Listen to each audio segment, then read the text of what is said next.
Hello, everybody, and welcome to The Night Owl, a show that we do twice a week where we discuss all the latest in pop culture news, TV and movie reviews, gaming news, and just the general conversations of the day. For those who don't know me, I'm Price of Reason, and with me, as always, is my co host, Professor R2. How's it going, Professor? Oh, it's going well. It's starting to get a little busy. We're getting closer and closer to the kids going back to school, and me getting started on another semester. So things are getting a little busier around here, but that's all right. That's okay. It's good. It's good. We all have seasons and everything that we go through, and just There's a song like seems that. seems very strange that summer is almost over. It Yeah, doesn't there's a seem like song. that What should be is, here yet. Oh, isn't there like a hippie song? oh There are the yeah. seasons. Turn, turn, turn. Yes. I'm not going to lie to you, that song has always kind of annoyed me. No, it's actually it's weird because it's just like a freaky hippie song, but it's based on a verse from the Bible.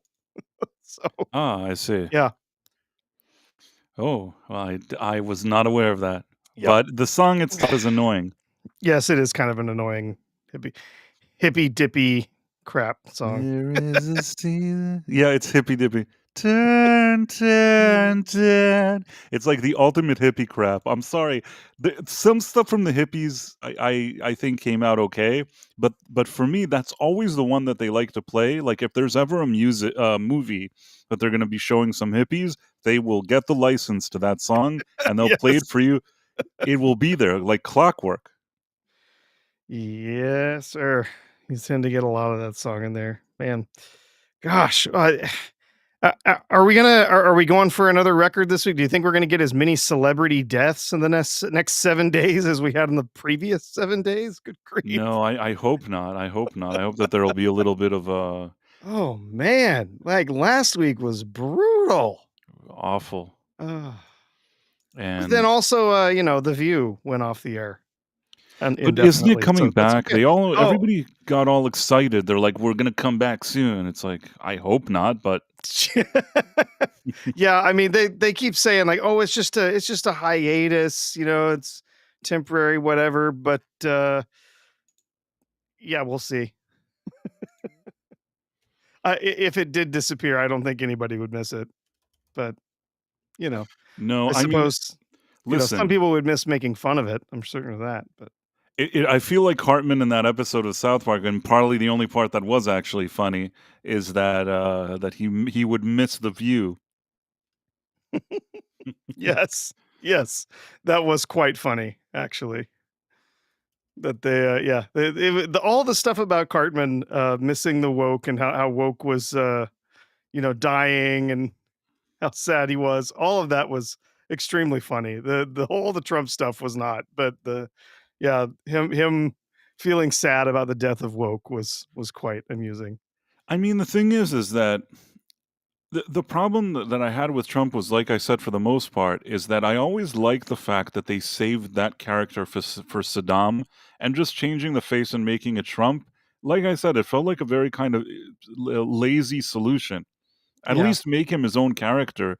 It, I'll tell you what it feels. Sometimes I have a video that I'm editing, and I've already done something on a previous video, maybe a while back, and I kind of use some of the footage and whatever because it saves me some time. And I guess on a 7-minute video that I'm talking about some topic, if you're going to see a few images that I've once showed before, it's not the end of the world. But come on, this is South Park. They just cut a deal for like $1.5 billion to make 50 episodes. So each episode is the network is paying a lot of money for it. At least think of a new idea. Think of something. In the past, they used to have Garrison as Trump, something that they addressed Yeah, in this and that was episode. they did actually kind of make a reference to that joke in that episode because they showed up at Garrison's house, and Right, he's and I just, like, didn't. normal and sitting there watching TV, and his husband is like, "He's in a really good place right now. He has been out of Washington for years. What is your problem?" Ri I mean, I thought that was okay, but honestly, Yeah. before they started, like, making, Trump actual Trump, and they just, had Garrison as sort of a replacement for Trump, I kind of like that idea better. I feel like that gave them a tool to really do whatever they wanted. but there was always this kind of separation where you could go crazy all you want, but it's sort of him, but not him exactly. The fact that they're just like, no, we're just going to make it him and he'll be Saddam, just felt very lazy to me more than anything else. I wasn't having meltdowns or anything like that. Like I said, if it would have been funnier, I would have appreciated it more. It came out not really funny, and that's why I didn't really like it. And there is a fair comment, which I thought at that moment, and another, I'm sure a lot of other people were thinking is they've made fun of Obama before and Joe Biden, whatever it is, but nothing like that. It's it's just, yes, they can do whatever they want, and I generally enjoy their comedy. I just would have liked it more if they were as aggressive with everybody all the time and not just picking and choosing, if you know what I'm saying. Yep. Yep. Yeah. Yeah, they can do their comedy the way they want to do it. I'm not going to tell them what to do, but I agree. Feels like there's a lot of opportunities they've missed out on there. Yeah, yeah, exactly. And if, let's say, for those few years, they would have all the time made fun of what's his face, of Biden, and now they're making fun of him, you think, okay, okay, that's kind of what they do. But they really gave him a pass all the time, I think. They did quite a bit. Yeah, there was very little, if anything, that they ever did with Biden. It was pretty much hands off when it came to Biden. So Yeah. yeah. What else we got to talk about today, Price? What topics do we have on the old agenda here? Let me see what topics. I mean, there's clearly from the thumbnail, there's Sydney Sweeney's boobs, which I can't wait to get into Sydney Sweeney. I mean, to talk about Sydney Sweeney's boobs. But And we will get to it. yes. Oh, okay, okay, all right. Let me see for a second. I'm trying to look for a second. What is even our thumbnail? I put it together today. Oh, Trump tariffs are good. That's the one Ah. thing. That's the first thing. We'll get to Sydney Sweeney and her boobs, I Oh, promise. But okay, all right. I just initially, don't leave me initially, hanging. Don't leave me hanging. I won't leave you hanging. And then initially, we're going to talk about the fact that Trump, his tariffs, are better than what people said. What happened was, if you remember, when he started doing all that stuff, you had everybody coming out and saying like the most worst thing about it and that it's so terrible and everything. Now, I told you at the time that maybe some of his approach to doing it was a bit abrupt and was really rattling some markets. But at the same time, I also said that I sort of understood what he was trying to do and that it was sort of a gamble, but I would hope that the gamble would pay off. And I think that both of us, we were also talking about the fact that if he's smart, and this was really at the beginning of the time, that if he's smart, then within a few months, especially in the summer, he'd be trying to wrap up as many of these trade deals as possible. And the quicker he does that, and the more he works towards any kind of improvement, I think that overall it could be something positive. So we had a lot of very candid conversations about it. I don't think either of us had meltdowns. I think that we both understood that he's doing something a bit risky, but that if it does work out well, it could actually help. And as of now, I don't know what's going to happen down the road, but at least as of now, some of the things that he was pushing for with his tariffs doesn't seem to be bad, and I dare say in some cases maybe it even is okay. Well, and as we kind of discussed, a few times, some of these tariffs that people were panicked about. Oh, there's going to be 35% tariff, 155% tariff, whatever. All of this was essentially Donald Trump coming to the table to say, all right, you guys have tariffs on all of our stuff. We don't have tariffs on any of your stuff. And, we want to be able to sell our goods in your country. So here's what's going to happen. We're going to put tariffs on your stuff unless you want to come to the table and talk about it. And, oh, well, these tariffs we threatened, by the way, 90-day pause. You got time to come talk to us. Let's sit down. Let's make a deal. And what has happened? Virtually all of these countries have come to the table and they've made deals. Even the EU, just in the last couple of days, is been rumored. I don't think that anything has been signed yet, but there's been pretty solid indications that they've come to deals with the EU over all the tariffs and everything over there. We've come to deals with, we're working on deals, continuing to work on various deals with China. We've come to deals with a number of countries where we've just said, okay, you know what, we're just going to zero our tariffs out, whatever you want. There's a bunch of them where they've said, okay, well, you're going to have 15 on us, we're going to have 15 on you, that's fine.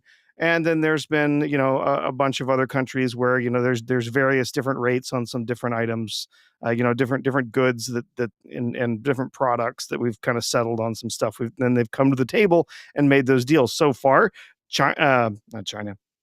Well, no, China has not come uh, has not come to the table quite as readily as we had hoped. But Canada and Mexico are still really holding out, and so now they're saying no.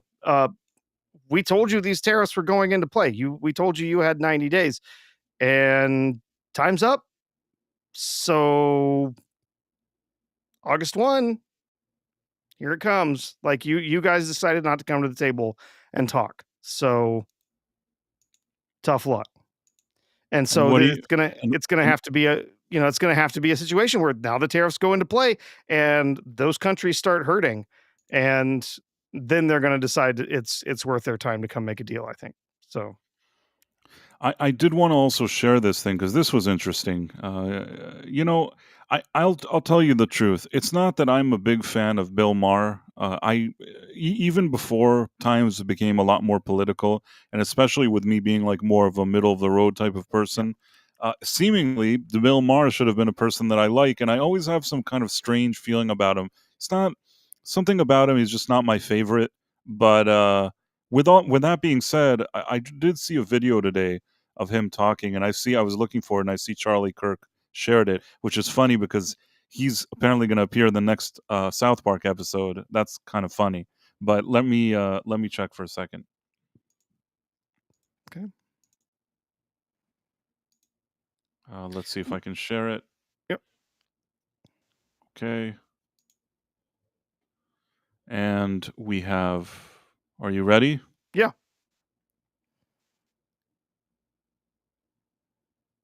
Let's see if the volume is okay. I remember along with probably most people, was saying at the beginning, oh, by the 4th of July, somebody had a thing how the the economy was going to be tanked by then. And I was kind of like, well, that seems right to me. But that didn't happen. Now, it could happen tomorrow. I'm just saying that's reality. So let's work first from the reality of that, not from I just hate Donald Trump. Because that's boring and doesn't get us anywhere and leads you to dishonesty. Because the truth is, I don't know what his strategy is. But look, the stock market is at record highs. I know not everybody lives by the stock market, but I also drive around. I don't see a country in a depression at all. I see people out there just living their lives. And I would have thought, and I got to own it, that these tariffs were going to fucking sink this economy by this time, and they didn't. So, how do we deal with that fact? Because that's the fact. Yeah. Mm-hmm. Oh, it's playing again. Hold on. Nope. No, it stopped. Okay. No, it stopped. It stopped. And then it's funny because Donald Trump retweeted this and he wrote, "Thanks, Bill." But yeah, I mean, at least he's a little more honest. I have to say that he's been trying to be, less of a TDS person, and I think that's fine. I remember I always say that about with myself. It's not probably that most I people. myself, love politicians or that I kind of all day say how much I love Trump or something. I just think that I'm more of a realist, and there's definitely people been too emotional in recent years. I think that it's important to put things in perspective. Regarding Charlie Kirk, I don't know if you saw this. South Park are going to be doing an episode next week. For some reason, South Park didn't have an episode this week. Like, the episode didn't happen, and they announced that actually the next time they have an episode, they're going to have it next week. and I guess they released a photo, and this looks like Charlie Kirk. Cartman They're is gonna going to be be Charlie Kirk. Yeah. So I guess that's Biting satire. Brilliant. yeah. No, I mean it. I hope it's going to be good.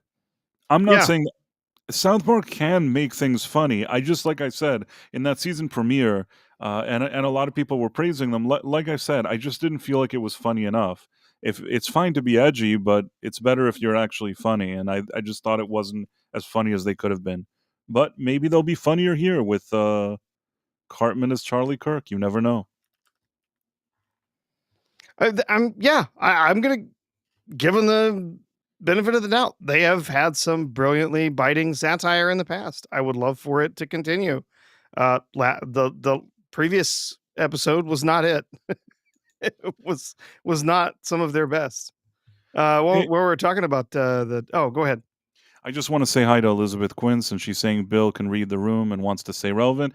Even if that's the case, even if it's his own survival or whatever it is, I will say that for years, even also during all the coup and all the stuff that was going on, he stepped away from a lot of what was the downloaded talking points that he should have been saying.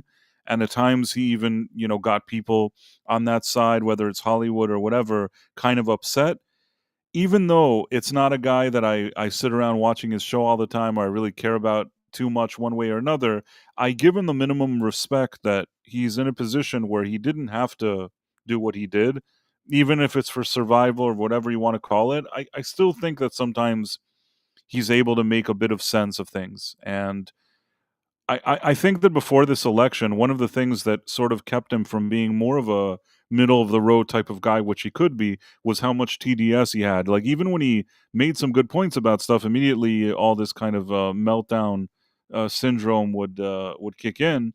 But now I feel like he is being a little more just calling them as he sees it, and that's probably not too bad.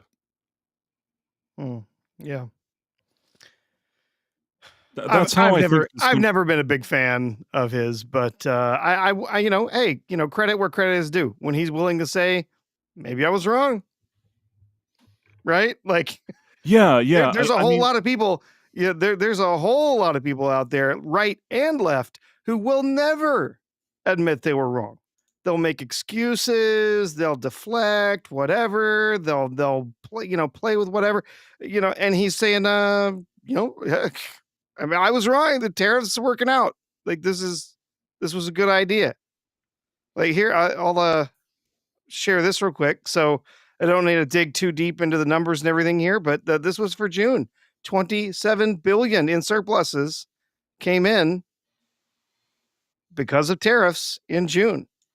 And now that a lot of these tariffs are finally going to, a lot of them are going to be settled. They're going to be in place. There's going to be, solid enforcement. There's not going to be like, oh, we're in a pause or we're holding off or whatever. It's like, no, we've made the deal or we haven't made a deal, whatever. It's going to, here it is. It sticks.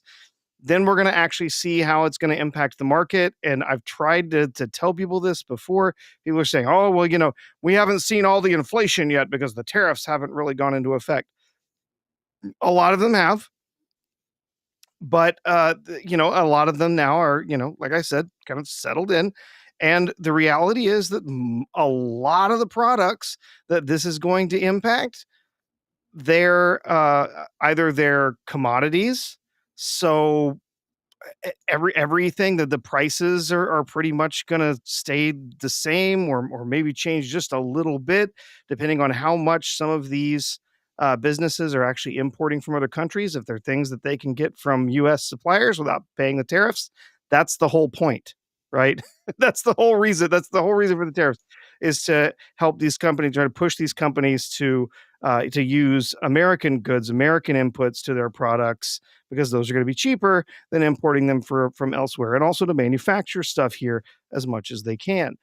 But a lot of these products, you are not going to see a massive price increase. You're not going to see, if they say, oh, there's a 35% tariff on something, you're not going to see the price of that product suddenly go up 35% in the market, because it simply doesn't work that way. That's not economics. You can't just say, well, we're just raising our prices by 35%, because now you're going to have other companies that are going to say, nope, you know what? We're going to eat 25% of that 35%. Our prices are only going to go up 8 to 10%. And now we're going to beat you in the market because our product is cheaper than yours. So there's what's called price elasticity of demand. Some products you can play with those prices. I would say, there's been talk of, like, Apple computers, or if they're, certain products are not exempted from tariffs and whatnot, they might have computers that the prices could go up 20% or something. That might be possible. That could be possible for a product like Apple because it's a luxury good. It's a differentiated good. They can ask kind of whatever they want, right? Now, eventually they would price themselves out of the market, but as a more luxury good, they can kind of change their prices as they see fit. But other products where you've got lots of different competitors, they're simple products. You can't just say, oh well, they're just gonna, Oreo cookies or something, right? You can't, oh well, there's a 25% tariff. They're just gonna raise their prices by 25% because people will just stop paying for it. They'll go to some alternative that's cheaper. So we are not gonna see massive inflation once these are in place. It's simply not going to happen. A lot of these products and the people that import the inputs, they import the products, they're gonna eat a lot of these tariffs, or they're gonna start moving manufacturing, or they're gonna start sourcing stuff from the US so they don't have to get those tariffs aren't even gonna be part of the pricing of their goods. So, it's interesting. There was a bill today. I can't remember who put the bill into play, Price, but there was a bill that someone was in the Senate, I think, was saying they were going to give $500 or $600 checks to every taxpayer because of the massive surpluses we were getting from tariffs. I don't really know if that's necessary. Pay off our debt, whatever. But yeah, that would be one way of helping people see the benefits of the tariffs, I suppose. I generally agree with you. I mean, the thing is that one thing, and I agree also with what you said, and what I was saying too, basically, that I'm not a huge fan of Bill Maher. There's something about him that's not very likable, but at least at minimum, I have the minimum respect for him. And it's not even just a political thing. I've always found his sort of there's something I don't know if to say like a condescending vibe. There's something about him that doesn't always rub me the right way. I know people that have been following his show, watching that real time thing for years, and he definitely has his following. I can't take that away from him. Before even all this kind of stuff that you see online and on the internet, he was very early on a guy that had this kind of show that he just talks with people in a more loose setting, and I'll give him credit for that. I just really didn't enjoy watching it. I always just kind of avoided it. I even knew people are like, "Oh, did you watch Bill Maher? Did you watch Bill Maher?" I'm like, "No, no, I didn't," and I'm still that way. But I guess I can still look into the situation and give him the minimum respect, which is what you were saying, and I agreed with you. And the Dead Man says, "Price of Reason Live, Turn, Turn, Turn was a dig at the Vietnam War, and rightfully so. The Vietnam War really indeed was not, not that any war is good, but I can understand why people were against that war in that specific situation. Somehow that song, though, just on a purely musical level, it presses this button that annoys me. It's like I don't know how to explain why it annoys me, Professor, but the song annoys me. Yeah. Oh, there were other, well, I guess you call them protest songs that were much more tolerable than than that. Back in the day, um, like "Fortunate Son." Uh, there was "Bring 'Em Home" by Pete Seeger was one that was very specifically about the war and bringing home American troops. I was trying to think of a few others. Um, John Lennon and Ono did was it called "Give Peace a Chance"? Was that the name of it? Yeah, but Yeah. if I had to choose between Give Peace a Chance and Turn, Turn, Turn, I actually would prefer Give Peace a Chance. Oh, geez, really? Listen, that one is also not one that's, like, on my playlists, you know what I'm saying? Yeah. But you know what? I take that back. Both songs kind of annoy me. I guess the John Lennon one, the only edge that it has is that I kind of like John Lennon, but if we're honest, I don't really wanna listen to any of those songs. They both come off as very kind of cheesy, very dated. I'm not dismissing maybe what they were trying to achieve at the time, but when I look at it now, it just seems kind of cheesy and dated, so not really not really my favorite songs, either of those, but one of them at least has John Lennon in it. That's something. That has to be like, if both of them are getting a C, one of them can get a C plus. You know what I'm saying? Yeah, yeah. Just for John Lennon's presence, it gets another point. It John goes Lennon's there just sort of elevates things just a little bit, at least if I nothing else. suppose. Right. It seems like he's Although having. although unfortunately, Yoko Ono being there drops things by, quite a bit too. You're So saying it's a wash. Once she's there, it's a wash. Well, you know what? What can you do? I don't know what to tell you. John Lennon seemed to like her. He's John Lennon. For some reason, he thought this lady was great. I don't know why, but at the same time, I kind of have to respect it, I guess. Hon- I always wonder, like, had he stuck around, had he not been assassinated, Yeah, I just have to wonder how long that was going to last between the two of them. Something probably not. tells me it wouldn't have been long. No, no, it probably wouldn't have lasted forever. A lot of these celebrities, it doesn't last forever.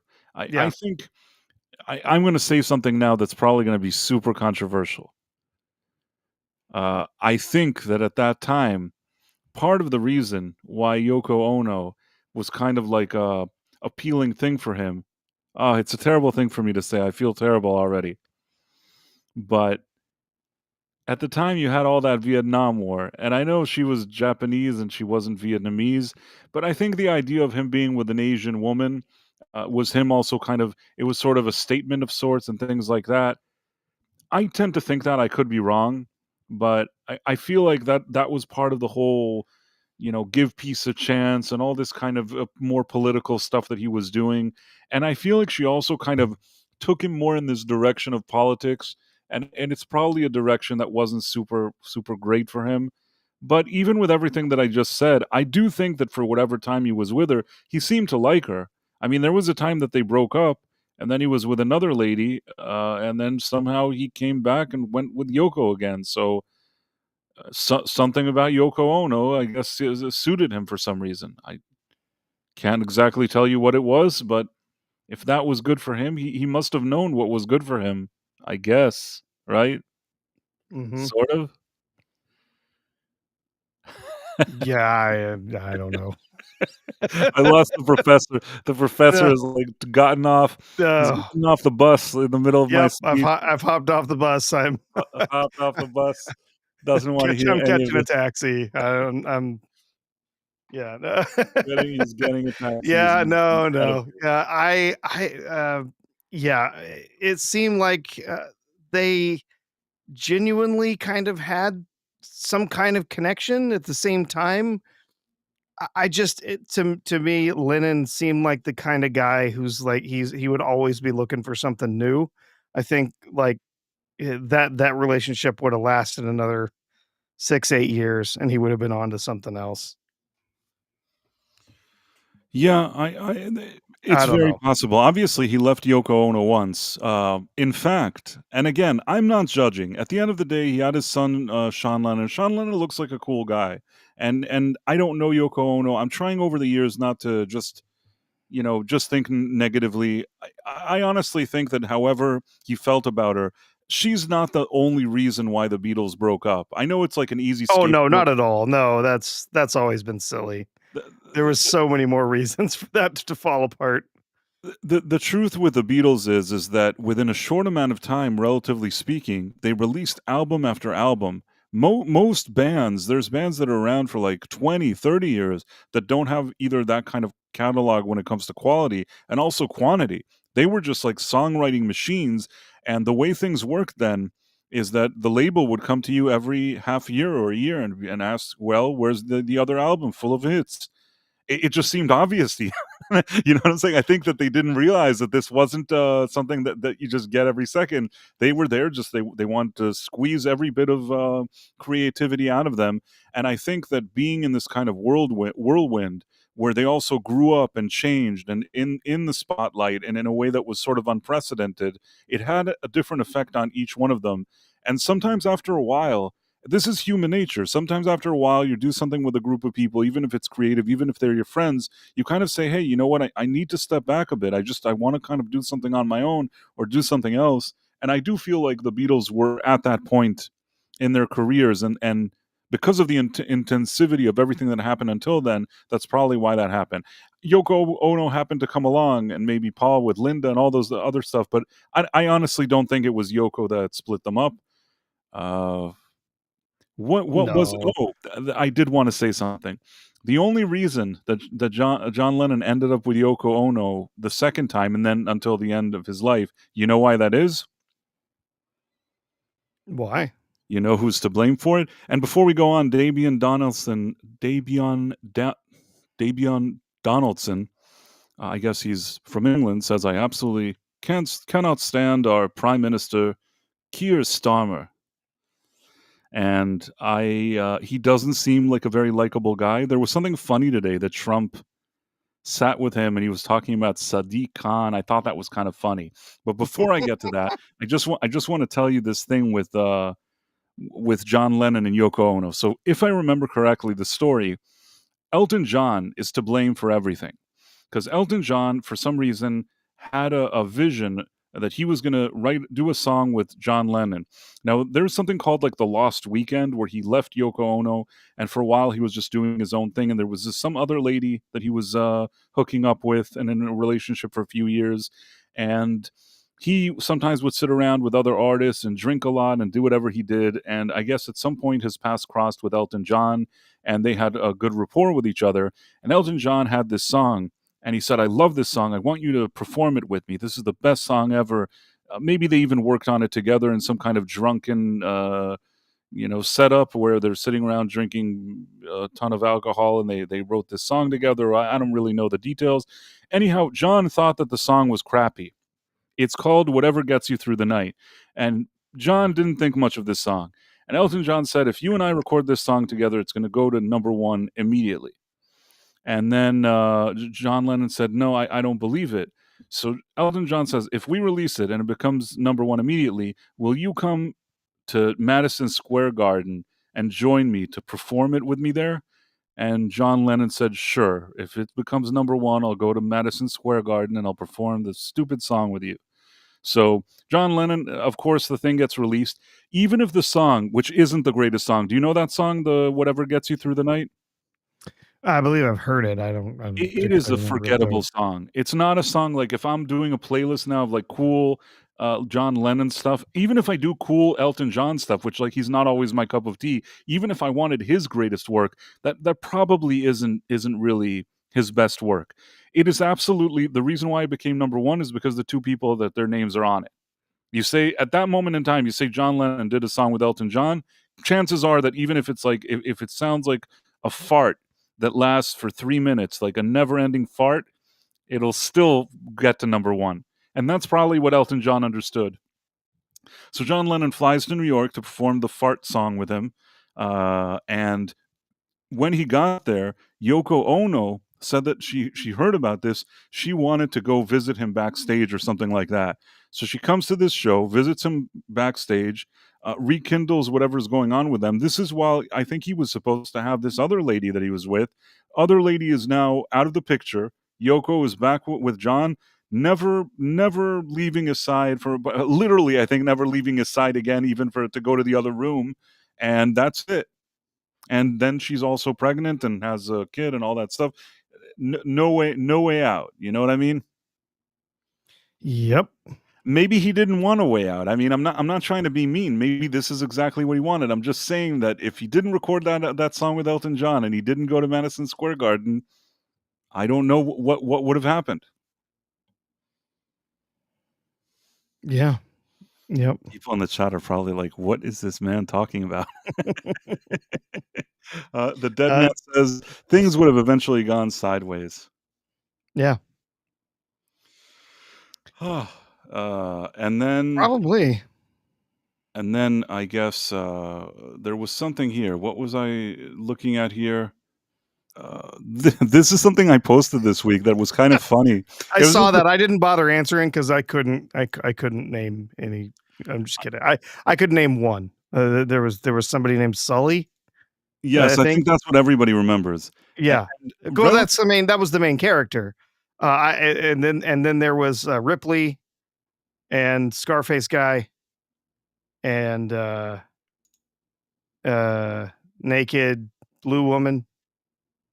So what I wrote was challenge without Googling or grokking. Name 3 characters from James Cameron's Avatar movies. No cheating. And man, most of the people that tried to answer this couldn't remember anything. Like you said, most people knew that there was Jake Sully. That's pretty much the end of people's memory. I see that Star Wars girl answered Jake Nateri and Sigourney Weaver. Like Sigourney Weaver, you know she's there. You just know that she's Sigourney Weaver. And I thought that was funny because I don't know what Sigourney Weaver's character is either. I just remember she's in the movie. She was scientist lady. Data Racer. Haven't seen him in a long time. Nateri, Jake, Michelle Rodriguez, girl from Fast and Furious, Sigourney Weaver, Norm, Cole Selfridge, the mean Indian guy, and Awa. That's about it. I just said you win because he couldn't remember any name. Blue alien guy, blue alien female, angry army robot guy. What did I win? Nobody could remember. And also Jonas here. Let's see. First of all, the primary mug, cat girl, crippled guy, and it's a disabled man, I think. But I think it doesn't matter now. But yeah, and based Colonel, Jonas Campbell, Jocko, Neytiri, and Rerun. That's funny. Dino's reviews: Neytiri, Jake Sully, Colonel Quaritch. I have to be honest. I googled how to spell 2 of them. Well, you're not allowed to Google, Dino. And then I didn't even notice that Robot had answered. The prick in the mask that needs to die. Snake, Spud, Spider. I think his name was Spider. I think it was. I couldn't even get through the second one. I watched it once it hit streaming. I watched a little bit. I was like, never mind. I really don't care. The first one was a complete non-starter for me. The second one, just no, not even interested.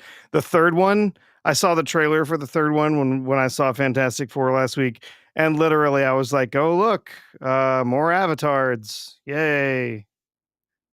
There's more. There's different now. There's some different avatars. Woohoo! Like, and I'm not hearing any. Like, nobody is like fist pumping about this. Oh, you've seen the new trailer for the for the new Avatar, for Avatar third.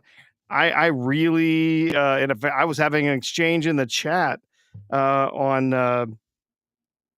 WDW Pro's channel yesterday with X-Wing was on there, and I was having an exchange with him like, there is no hype for this. Why? How is this going to make money? And he was like, yeah, I don't. You're right. You're probably right. There's really no hype for this, but I still think it's going to make money. I'm like, I mean, yeah, I'm sure it's still going to do fine, but I really don't think this is going to be a $2 billion film for Disney this year. It's just not. It's going to make its 800 million or whatever from all the crazy people who have to go see it in 3D, and it's going to make huge bucks overseas, and that's it.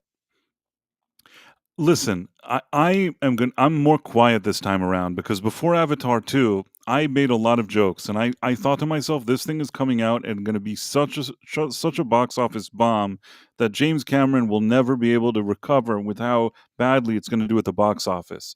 And you know what? I was completely wrong. He somehow didn't. Now, do I think that this could be a case of diminishing return, that maybe people came for that second one and less will come for the third one? It's possible. But after seeing what happened with the second one, I'm less vocal now. I don't know. I can't count him out. Sure. It's a movie that nobody really cares about, but at the same time feel some need to see it because they think to themselves, it's going to look cool visually, cool enough that I could sit there for a few hours and it looks like an aquarium or whatever it is, and I'll sit and I'll look at it. And I mean, even the second one, when I saw it, I did feel that visually I was impressed with what I was seeing. The movie itself was so forgettable. I couldn't remember the second I walked out of the theater. I couldn't remember what I'd even looked at, but it was a pretty movie to look at. And if he can somehow brand himself, James Cameron, is that you're going to the theater, you're watching something pretty, maybe he can get away with it. Like you said, I don't know if he can even reach $1 billion this time, but 800 million, he could probably do it somehow. And the Dead Man Said John Lennon's Madison Square Garden concert was amazing. I was referring to the one that he was, with Elton John as his guest. He also says John Lennon should have teamed up with Spider-Man No Way Home, because I said there's no way back, I guess. Caleb Levine, blue guy, blue chick, white bad guy, probably. Yeah, both of them were very forgettable, these two Avatar movies. And Yeah. I think that a lot of people have mentioned that they haven't left like a pop culture footprint. Part of my tweet is to show nobody remembers who their name is. You can't remember quotes from the movie. You can't remember anything about it. It's like it's not even the McDonald's of movies, because McDonald's, at least you remember the Big Mac. Like Rob, Sansa, and Arya. Yeah, I mean, I got some really funny responses. And Yeah. a lot of people actually sometimes you tweet something and nobody cares. This one actually got a lot of responses. People really passionate about it. And I will say, this time around, I'm probably going to do the same thing I did for Avatar 2. I'm not going to the theater. I am going to watch Little Platoon's 7-hour-long review before I go to the theater to watch a 3.5-hour movie. what I'm going to do is I will, because I have the movie pass. Oh, of course you will. Yeah. I'll definitely go watch it so I can review it. I guess I'm going to have a similar experience to last time, and I'll go and I'll review it and I'll do whatever I do. But it's not that I'm thinking about it or overly excited about it. You know what? I'm trying to think. I think that last time I went, I did like an outside of the movie review. I did that was as long as it would stay in your head.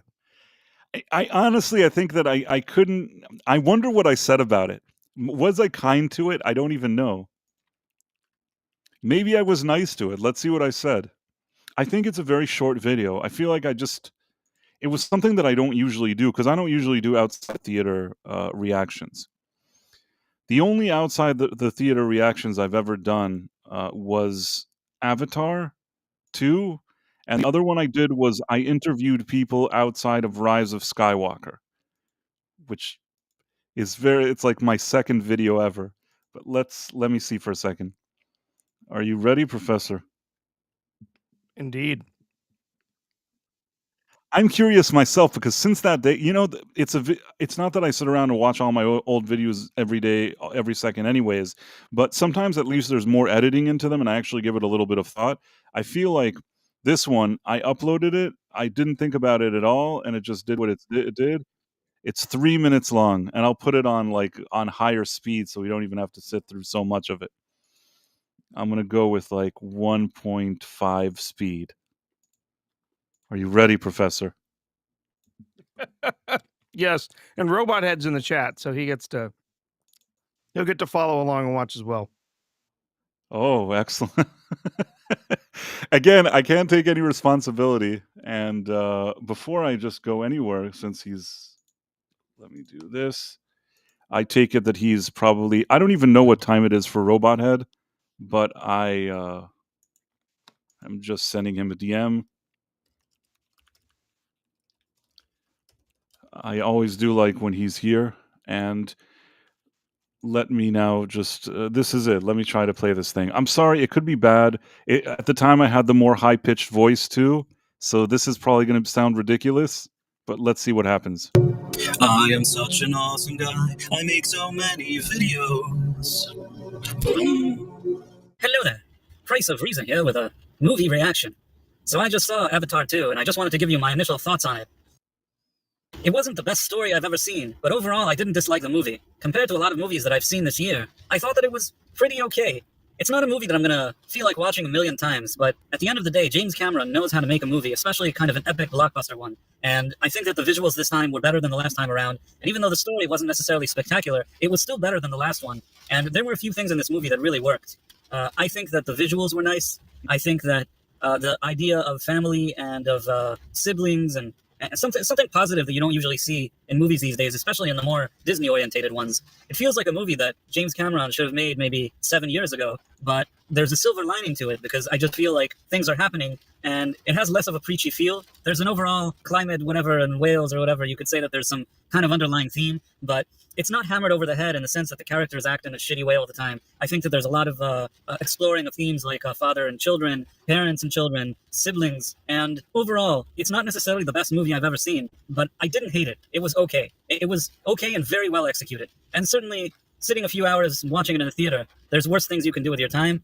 I thought it was a bit long in parts, maybe, and maybe there was a feeling that James Cameron wanted you to know that he's really good at doing this underwater visual stuff, which he is, but maybe it was a little overindulgent in parts, and yes, if I actually look at all the different aspects of the story, there's enough that you could pick apart here. It's not like a masterpiece screenplay, but I would say that, again, it's a fun time at the theater. I had a pretty decent time, and I didn't dislike the movie.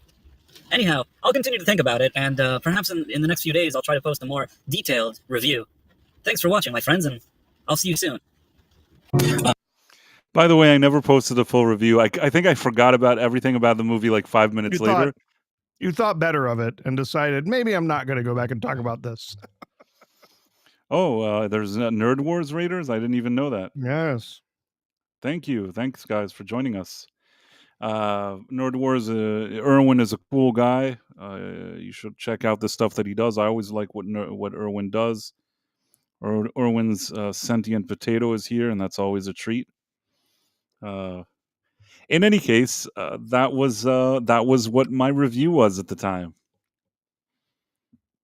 And I had heard a number of people with similar sentiments back then, Price, that, hey, it has some like family values to it, which is nice. Wasn't particularly, woke. It wasn't particularly pushing any agenda, but that's not enough for me to want to see a movie. Oh, look, it happens to not be like particularly woke. That's what everyone seems to have been saying about Fantastic Four. And it's like, no, it's not. But at the same time, it's got lots of other problems. So I'm not really sure what you're selling here. Yeah, I mean, listen, I think that this was a fair assessment. I walked out, and I think even in this little clip that I did focus on the fact that visually it looks pretty cool. I think that I said it's just okay. It's visually cool. And at that moment in time, also I have to say that within context, every movie was so woke. We were being attacked with like woke crap left and right. And relatively speaking, when I saw the movie, at least it had some kind of father with children and a family doing something, which seems like it probably should be an everyday thing that you see in every movie. But at that moment in time, especially, Hollywood was going out of its way even more than now to not show you that. So maybe out of the theater, I said what I thought, that at least it had some family in it. The visuals were pretty cool, and I didn't completely hate it. It's the best I can do. I mean, I didn't say it's the best movie ever. I think that I was pretty honest about that. Yeah. Well, it's most of the time, if I don't feel like a movie or a television show is like actively hates me, I can usually find something about it that is rewarding or functions well, works well. I didn't feel like Superman actively hated me. I didn't feel like Fantastic Four actively like hated me as a person. So there were a few things about it that I found some redeeming value in, but I didn't think either movie was particularly that great. So it's like, I don't just not being woke or not particularly being offensive or not being as bad as the other stuff that's been made recently doesn't really make it a hit for me. So, I'm not sure what our next topic is before we move on though. Did you see I know you and I were on Mr. Brown's channel on Sunday. We were talking about uh, the new dang it. We were talking about the new Netflix film Happy Gilmore 2. And apparently it has come in over the weekend as now the biggest premiere on Netflix ever. You know, like him or not, even if the movie is crappy, Adam Sandler is a genius. That's all I can say. He's just rolled out this stupid thing, and he could still make it so people watch his movies. I said it on that show. He's built a fan base. He's done really good business for himself, and I can't take that away from him. I personally feel like the first movie has a certain charm to it that this new one couldn't recreate. Maybe it could have been worse than it was, but there were certain creative decisions right out the gate that I didn't love about it. And overall, there were enough things about it that I just kind of shrugged my shoulders or whatever. I wasn't overly excited about it, but I don't think it was offensively bad. I suppose it was just kind of whatever. But what does it matter for him? He did it. They'll probably give him Happy Gilmore 3, 4, and 5 now. They'll give him whatever he wants. Yep. Right? Yeah, probably. I mean, he already has a development deal, so he gets to make whatever he wants anyway. Most of the stuff he's made has been absolutely wretched. Uh, so, again, I hate to say like, oh, judge a movie based on other movies, right? To like compare it to one, something else, and that's what makes it good. But in this case, just comparing it to some of the other stuff that he has made for Netflix, like a lot of those other movies, yes, they've actually done pretty good numbers on Netflix. Like people are showing up to see them, but objectively, they've been awful movies. They just phoning it in, bringing in the same suspects that he brings into every film. You know what I mean? Like they're just not that creative or interesting. And this one, for the most part, I thought he did a good job. Again, it's not a great film. There were some things in it that I thought were pretty cheap that I didn't like about the way that they treated the character and stuff. But I thought it was at least, compared to a lot of the stuff he's made recently, actually did have some fun moments. Now, the end of the movie just is terrible, but I at least had a good time with some of the movie, and there were some fun jokes in there. The running gag with I forget it. The guy was the roommate who was just playing himself. I can't remember. Anyway, John Daly or whatever. John Daly. That's what. Yeah, John Daly. Don't feed John Daly. I mean, don't let him sleep in my bed, and if he does, no M&Ms. I feel like I'll tell you what I feel like. Although not even when Pink Floyd, let's say in the 90s or whatever, they released an album, but it's not even as good as that. I'd say in the 80s, Pink Floyd released an album, their first one without Waters, that they had some issues there with the band, and it seemed like kind of rushed, and it's not their best work, and it's called Momentary Lapse of Reason. Probably not my favorite Pink Floyd album. I feel like that album had a lot of ideas and things that you've seen in previous albums that they kind of just not exactly a greatest hits, but little elements and ideas that you've seen before that you kind of liked, just sort of rehashing them in some other way. And I feel like that's what I can say about Happy Gilmore too. It's not offensively bad. Adam Sandler does whatever Adam Sandler does. It still is humor. You're absolutely right. Out of all the Netflix stuff, this is the one that he didn't phone in. And with all that being said, you can't recapture whatever magic you had, the kind of innocence. You can't. And I actually watched the original Happy Gilmore before watching this one. And I want to tell you, and I hadn't seen it in a while, in a long time, there were parts of it that I was genuinely like chuckling and laughing. And the new one didn't get as many laughs out of me. Oh no, it didn't get as many laughs out of me either. There were only a few bits here and there where I really there was a genuine laugh from something. My wife and I were we watched it together, and we were in stitches with him updating his happy place for his new age. Like his happy place now includes being able to go to the toilet and having low cholesterol numbers and fitting into medium-sized pants. That's his new happy place. Like genuinely, we had a really funny laugh at that. But Yeah, no, that part was funny. Listen, there were a few moments that I chuckled, but it didn't give me. There were portions that just, I don't know. It helps when you're youthful and you're sort of the whole production of the original. Nobody knows that that movie is going to be a success. It feels like people that have come to have fun in such a kind of innocent and unironic type of way. There's stuff that happens in the first one that can really only happen when there's a rising star early in his career, hanging out with some people that are all having good fun together. There's something about that movie, and sometimes you just can't recapture that exact vibe. With all of that being said, I agree. It wasn't phoned in. There is a movie where Adam Sandler did something about him and Chris Rock having children that are marrying each other. Man, that movie was bad.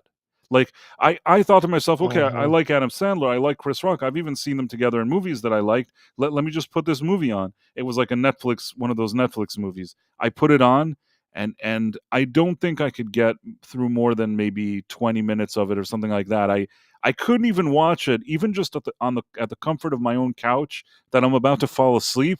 I didn't even want to fall asleep with that movie in the background. Yeah. That's how bad it was. It wasn't even good to fall asleep to, you understand? Oh yeah, no, there was, oh my God, what was the name of that? Oh, The Ridiculous Six. It was one of the earliest ones that he made under that Netflix agreement. I don't And think I've seen that one even. I oh think I my looked God, at the trailer. don't even bother. I will admit to having been a fan of Adam Sandler in the 90s, stupid comedies. You know what you're getting. It's stupid, right? It's going to be dumb. It's going to have a bunch of the same stupid jokes. It's not going to be a top tier, you know, just solidly plotted, greatly acted film.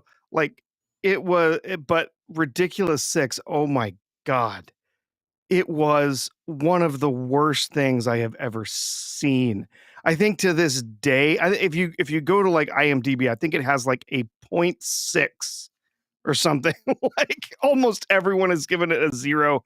It is one of the worst rated films ever. It is appallingly bad, even for somebody who normally makes bad crap, right? Yeah, no, I understand It's what you bad. mean. It's crazy though, the numbers that it did this weekend. Of course, as I was talking to someone saying, like this, like comedies, like I just don't feel like I was in the chat and they were talking about this on Midnight's Edge this morning. They were talking about Happy Gilmore, and I was saying, like, yes, this comedy, it worked and it brought in a big audience, but it wouldn't have made bank in the theater. And I'm not certain that we're gonna see something like Naked Gun make bank in the theater, because I think too many people are shy regarding comedies. They're not going to go to the theater and buy a ticket for a comedy like they would have 20 years ago, because now we're trained that all of these comedies are going to be sanitized. The jokes are all going to be stupid. They're going to be lame. It's not actually going to be the comedies that we used to enjoy. Now, I could be wrong. Maybe we are going to see a return to form, and this is going to be a real funny, no holds barred, hilarious comedy when we get this new Naked Gun reboot. And if it is, I'm gonna be glad to hear it. If it really is great, I'll go buy a ticket. I'll go catch it on a Tuesday matinee or something. But I just don't think the theater going public is actually going to be interested in comedies anymore. They're cheap entertainment, and it's one thing to say, "Oh, we're going to go watch it on Netflix. I already pay for Netflix. I'll just go watch this comedy." Versus, I'm going to take the time out of my day to go to a theater, buy a ticket. There's just too big of a price to pay for the likelihood that this comedy is gonna be a dud.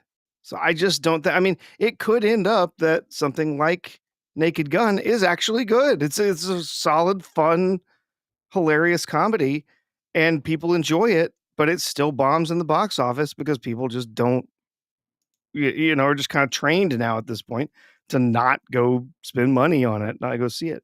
But the numbers that Happy Gilmore pulled in on Netflix this weekend are insane. 46 million watches this weekend. If you sold that many tickets in a movie theater, I wonder to myself, but the thing is that that would be a $500 million film. Sell that many tickets. you know what? $600 million. It's perfect for people at home. It's the But it perfect is. That's movie the for people thing. at home. I watched it. You know what I mean? It's not that I was sitting around itching to Yeah. see it. It looked like the trailer Yeah. looked stupid. And I'm like, this is just going to be annoying. I ended up not only watching it, I'm like, okay, well, let me watch the original now just to prepare myself for this. And then I watched the new one. And so they got me already to watch one movie, which I think a lot of people went and just rewatched the first one. And then, because it was also trending, by the way, I don't know if those trends are real, but I think people were also watching the first one. Then they were watching the second one. This is such a bonanza for Netflix. It's just, but it makes sense. It's something I don't know that I would have gotten out of my seat and off my couch into the theater to go watch this, unless maybe I'm doing a specific review about it. But me sitting on the couch and just watching it, there's worse things than you can watch than Happy Gilmore 2 on Netflix. Yep. So I guess, it is what it is. But did they say now they're going to do Happy Gilmore 3? It's only a matter of days. They're going to say that they're going to, whatever Adam Sandler is willing to do, they'll take it. They're now sitting down, preparing, however much money that he's made until now, their accountants are now, and lawyers are now making him another offer. They're working on another deal now. The man is already, I don't know how old he is. It's like they will take it. If he could make more of these movies, they will absolutely take it. No question. Another one that did well Yeah. was Murder Mystery. I saw the first one. I didn't even bother watching the second one. The reason those movies did well is two reasons. First of all, three reasons. First of all, Adam Sandler and his audience that just watches his movies, even if they're whatever. Then you have Jennifer Aniston. Now, Friends is very popular when it comes to reruns and things like that, and she is also kind of known in the field of comedy. So you bring Adam Sandler and Jennifer Aniston, who in the past even had a movie that one did pretty well. You put them together, it's already something that people are going to watch. So that's one thing they did. And I don't know if you noticed, Murder Mystery, they called it Murder Mystery, which is the dumbest thing to call a movie, right? Yes. Do you know why? I've thought about this, and do you know why I think they called it Murder Mystery? No, I'm Because when you go to Netflix and you're thinking you could choose a genre, okay? And you're just like, hey, and you just put in Murder Mystery, the first thing that comes up is a movie with Adam Sandler and Jennifer Aniston that says there's a murder mystery. That's literally what it's called. And some people, not even knowing what it is that they're clicking on, they're like, well, it has Adam Sandler and Jennifer Aniston. It is a murder mystery. I was looking for a murder mystery. And then they put it on. The fact that it's likely the dumbest murder mystery in the history of murder mysteries, that will only be clear to them once they're already duped into watching it. There you go. Yeah. How did we get to all these places? What were we even talking about? I don't know. Sydney Sweeney. Sydney Sweeney I mean, faces we woke were talking about Trump tariffs, and then we moved on to a few other things. So you know what, the Trump tariffs as of now, like I tend to agree with what Bill Maher was saying. I don't know what's going to happen tomorrow, but as of now, it doesn't. It seems to be doing something, I guess. And then the next thing that happened is you had Sydney Sweeney. I made the best thumbnail for this. I think one of my best thumbnails ever. I put it on my second, on the Life Price of Reason Live channel rather than on my main one, because it was just kind of a quick video that I put together because I was in a bit of a hurry. And sometimes the more looser formats ones I put on this thing. And it's a shame because of the thumbnail, I feel like in the history of thumbnails, this has to be one of my best. Did you see the thumbnail that I'm talking about? Oh yes, it has dimension. Let me see if I can pull it up. No pun intended. So this was my thumbnail. This is like the best thumbnail I ever did. I think that people don't appreciate me. I did this thumbnail and I thought to myself, this is it. I can retire now. I am like, I finally did something good in the field of thumbnails. Like, screw you, Mr. Beast. I did a thumbnail. Mr. Beast and his annoying thumbnails. He now has a service that you can make thumbnails like his thumbnails or something.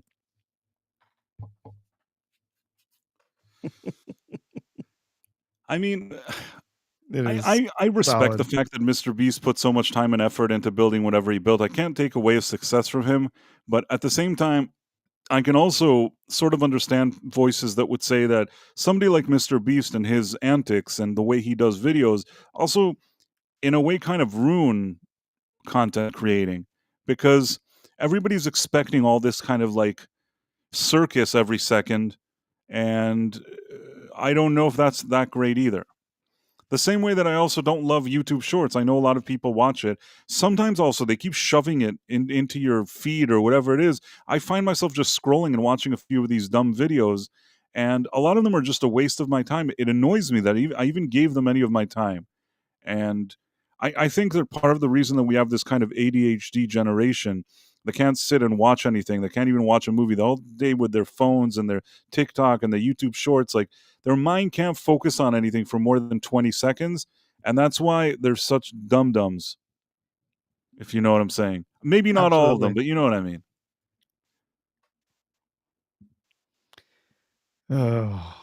Oh, Sydney Sweeney. You're still looking at the thumbnail. You weren't listening to one word I was saying. We're talking about something else. I'm sorry. It is a good thumbnail. Mars Monkey Max says, I like your thumbnail. It required like a boomer reference. You know what I mean? I don't know if anybody knows what Schwing is, but like if you do, then you know you're in a good company. Schwing. And so apparently this company, American Eagle, they did for years. They had all this stuff where they wanted people to feel good about themselves. Did you actually watch the video I did about this? Actually, I think I might have missed that one. It's okay. You didn't miss much. Let me see if I can find what it is. That's not fair, Prize. Come on. No. I'm not being sarcastic. I'm saying honestly, like it wasn't. No, you're being self-deprecating and self-deprecating. Yes. Yeah. So basically, what happened is that they hired her to be their spokesperson after years of like doing really badly, and overnight their stock went up like 20% or something, and the value of their company went up 400 million. Now, mind you, I don't know that it's necessarily going to stay that way, but it's just so funny that all they did was like, hey, like, why don't we hire Sydney Sweeney? And suddenly their stock goes up. And I always tell people that probably when this kind of stuff happens, they probably paid somebody millions of dollars, like as a consultant, and somebody came and said to them, listen, I got an idea. Why don't you bring Sydney Sweeney and just have her walk around in your clothes and see what happens? It's like, yeah, it's as if this is some kind of rocket science. This you're like a drunk frat boy idiot could have given you this marketing strategy. Do you get what I'm saying? Yes. Like you could have collected some drunk weirdo off the street and he would have come up with the same strategy. And the fact that they had to lose so much money over so many years, and at the end they did this. And the funnier part is, over the years, they also had this thing that they wanted to be very kind of quote unquote inclusive. Did you see the type of campaigns they used to run? Oh, I have seen some of the garbage that American Eagle has been pumping out for the last 6-8 years. Yeah. So they were trying to make people feel good about themselves. So this was the type of marketing they had. So you wanted American Eagle, this is what they were selling you. And what I was saying in the video, and now I'm just giving you my thing live, is sorry. I don't know what to talk for a second. Tell us what you think of this picture, Professor. This is this is a picture of I assume a woman. Although I don't want to assume any genders here. It might be kind of hard to actually identify that given the extra weight. But yeah, this is pretty common, man. This was all of these companies. They were so desperate to try and find some way to be part of this new movement that they thought was taking place, that was going to be replacing traditional standards of beauty and Western ideas, European ideas of beauty. And we need to go through and we need to talk about how everyone is accepted and body positivity and all this stuff. It was always BS, all of it. And I'm not saying that someone who's a little overweight or someone who's a little curvy, someone who has a different look needs to feel bad about themselves. I'm simply saying that there are standards of beauty that have been around for centuries as to, what is particularly attractive. Yeah, there's trends and this and that and whatever things are, change over time. This fashion is in, this fashion is out, this look is in, this look is out. But there are standards of beauty that have been around for an extremely long time. And they involve in general people who are fit, people who are not carrying lots of extra weight.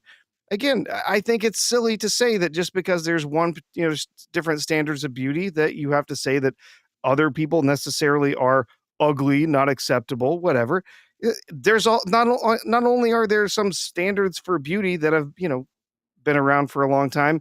We got lots of people out there who like different things. There's people who like women with big butts, or different shapes, and all sorts of different things. There's people out there for everybody. I don't understand this sudden switch. Or I mean, I do understand why they had this sudden switch to, oh, we've got to make sure every little catalog includes overweight models, and got to make sure that that we don't show any white men anywhere, because they're not acceptable anymore. Like it was all political pressure, all of it.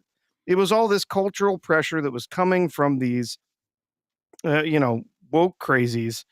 And they thought that's where the wind was blowing, and they had to start shoving all of that stuff in here, or else they were going to get pilloried by all these cultural Marxists.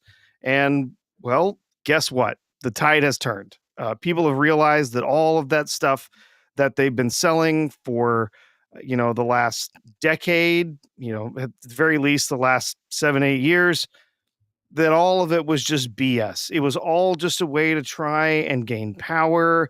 It was a way to try and manipulate others, force all sorts of, stuff onto the market that didn't actually appeal to the vast number of people who were interested. And so the tide is turning. People have realized all that was just crap. And now we're going to go back to what actually makes money. We're going to go back to appealing to the masses, appealing to people that actually matter, not these tiny 1 or 2% of the population who want all this crazy stuff and want all of us to live our lives according to queer theory and all this stuff. I want to show you another ad. Absolutely absurd. I want to show you another ad. I want your opinion on another ad for American Eagle from, back in the day, from the past few years. Are you ready? Mm-hmm. This is another one, at least as good as this one. Are you prepared? Yeah. This is it. Like, there was one lady there that didn't seem like as bad, so they hid her in the background. But in any case, what I'll say is that they tried all of this stuff. One of the things that seems dumb to me, I think that most of the people in the world could probably lose a few pounds. I even say that about myself. Like, I like to lose maybe 10, 20 pounds. But at the same time, when I look at an ad for jeans, I don't need somebody to tell me, in case you were worried, we have something that's in your size too. It's going to fit you. Let's put somebody that kind of is overweight so you can know that it'll fit you too. I trust that it'll fit me. You know what I mean? I trust it. I don't need to see somebody. I don't need to see myself in the ad, or whatever the saying is. I don't need to be seen. I don't care about the any identity of that politics of it all. Yeah.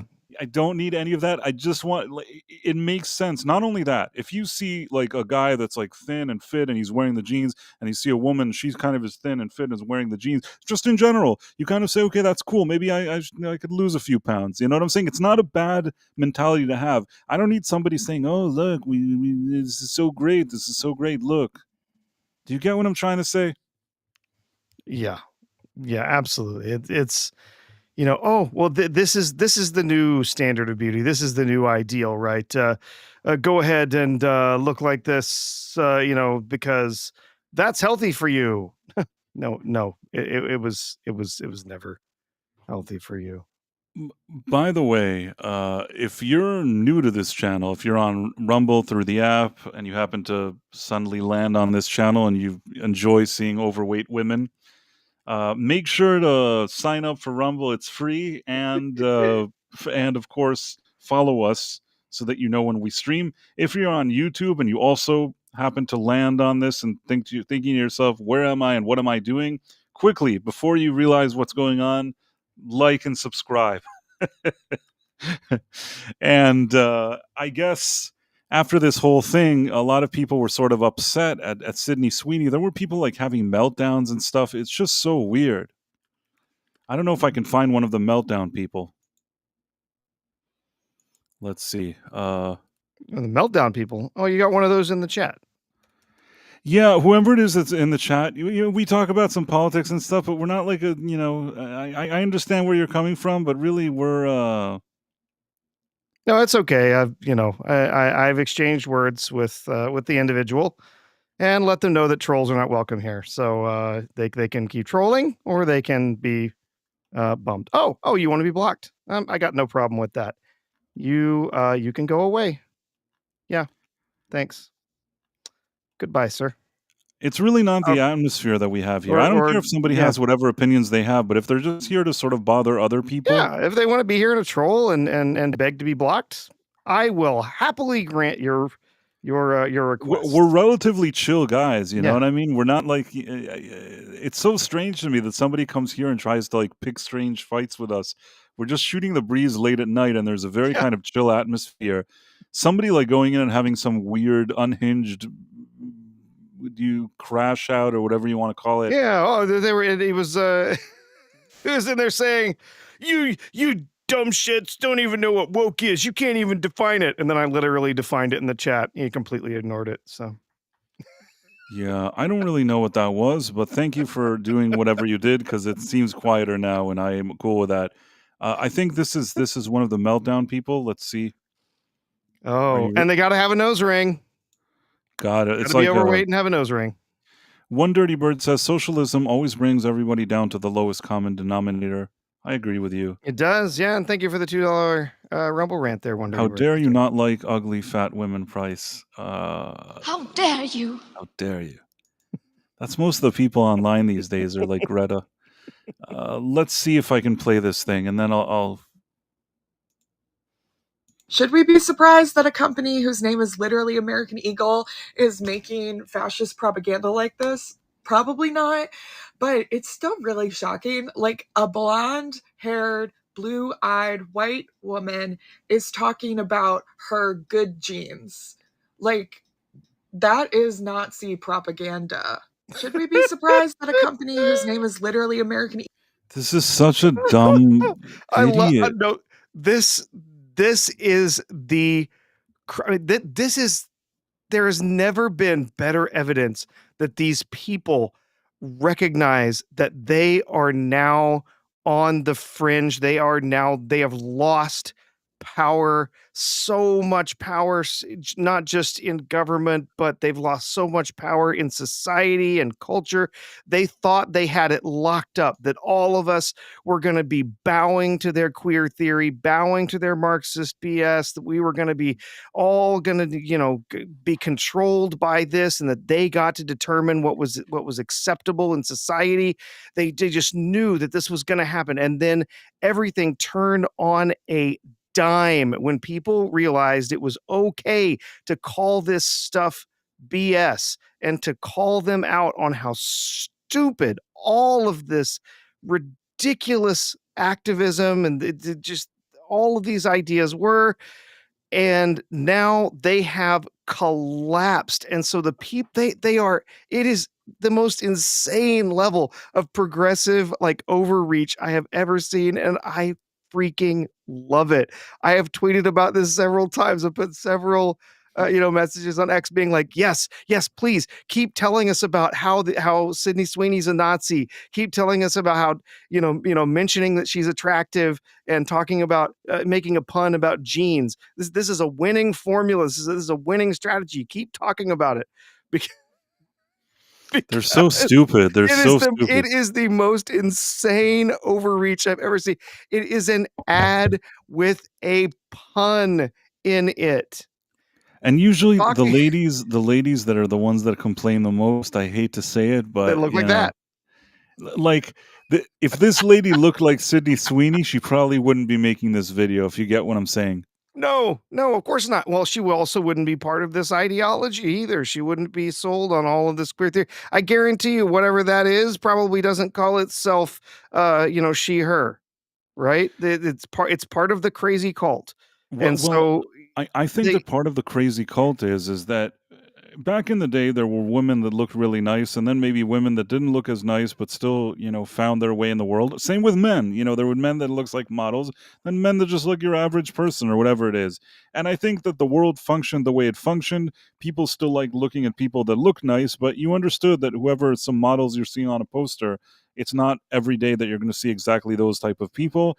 I think everybody kind of understood how things went. And in more recent years, you have part of all this woke movement is a bunch of just bitter people that were angry that people weren't saying that they were the prettiest or they were the best or I don't know what, and unrealistically wanted to sort of dominate the conversation. This just looks like bitter jealousy to me. But go on, sorry. No, that's exactly what it is. That's a big part of it.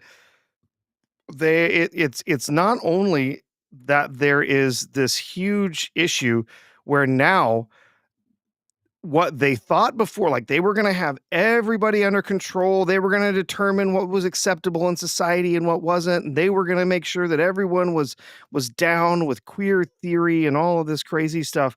And now that that's all been flushed down the drain, it's all disappearing like practically overnight. They don't know what to do now.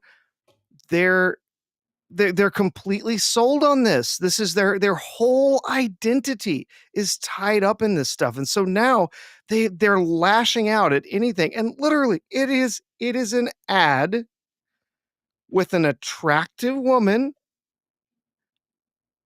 dressed up in jeans, dressed up in denim. And then they have the play on words, jeans, has good jeans. And they are turning that into literally that it is propaganda written by the mustache man. And it is the most insane overreach. And I love it because everyone sees it for what it is. It's complete idiocy. So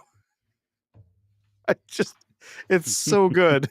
It's so good. It is. And watching all of the video, there's been a few people who've done compilations of all of these they thems doing their little diatribes about how a company called American Eagle, of course they're putting out mustache man propaganda, and it's just so stupid. Yeah, so good. I mean, it's insane. It's literally insane. And I'm wondering, I just wonder when some of these people are going to realize how they've been taken down this primrose path and they've joined this crazy cult, and how once it's now out of season, it's out of style, that like what are they going to do with themselves? Right? It's going to be interesting to see. Yeah, for sure.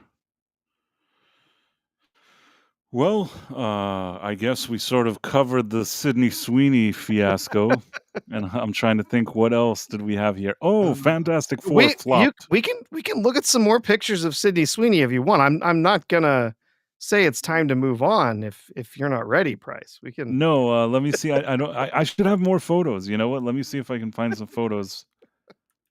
Some offensive photos. Oh, horribly offensive photos of a very attractive woman, completely clothed. I mean, here appearing in she's an kind of ad. revealing, but she's technically A she's little off the clothed. shoulder. There's nothing. I mean, that's not. Nothing wrong. She's just, She's she's just doing whatever she does. It's there's off the nothing wrong. shoulder. Sure. Yeah. There's And people wear dresses on the red carpet that are more revealing than that. That's not. It's not. speaking, Oh no! Speaking of that, Price disappeared. What will happen next? Stay tuned to find out. I hope he's not gone too long. I don't want us to have to start playing with all of my voice modulators and stuff now that I have in my audio interface. What do you guys say to the chat? We'll wait for Price to come back here. It looks like Price is back. I was trying to share a photo, and I guess I did something stupid along the way. But Oh, he did something again. Yeah, I'll tell you one thing that's funny. Of course, we're not using we're using the Rumble software to share this, but with the StreamYards, they've changed what some of their icons look like, and I've been on numerous streams recently with oh, there's Price, he's back. I was telling him, Price, how StreamYards has changed what some of their buttons look like, and now the button to leave the stream now looks like it's a button to share stuff, and people get confused. I know that's not what happened here, but I've seen it happen on a few streams. no, I know what you mean. Where- I know what you mean that they changed it, but no, They it wasn't. changed that button, and it looks like, oh, that's the share button. No, that's the leave stream button. It's so people. No, it wasn't. Now I'm trying to find this picture. I did everything wrong. Let's see if I can. Okay, here you go. You were talking about celebrities on the red carpet, so I was trying to be clever and time this photo with what you were saying, but it was the worst. I mean, I apologize. I apologize in the name of Price of Reason Studios that I wasn't able to pull up this picture in the best possible way. But that's actually pretty good. And by the way, I'm sure I told you this story before. But the only reason I was thinking about it because we saw these kind of that commercial, the ads with the overweight ladies. Yeah. Do you know what I'm talking about? There was the Mhm. overweight ladies ad. Yeah. Let me see if I can find it just to jog your memory. So basically, I was at I must have told you this before, but if I did, I'm going to risk telling it again. I really do apologize. I was in charge of some event, and there was some rapper there, and there was this model lady that came to talk to this rapper, and this model lady looked amazing, looked really great.